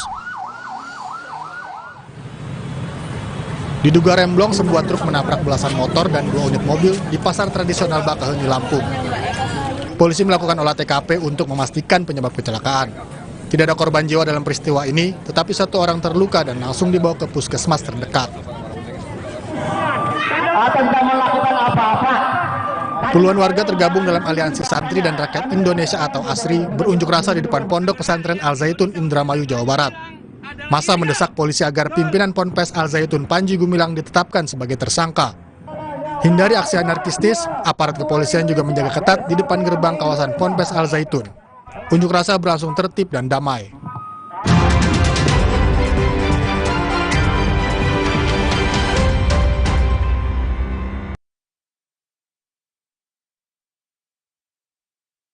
Untuk si kecil yang sensitif susu sapi, kuberikan Morinaga Chilkit Soya.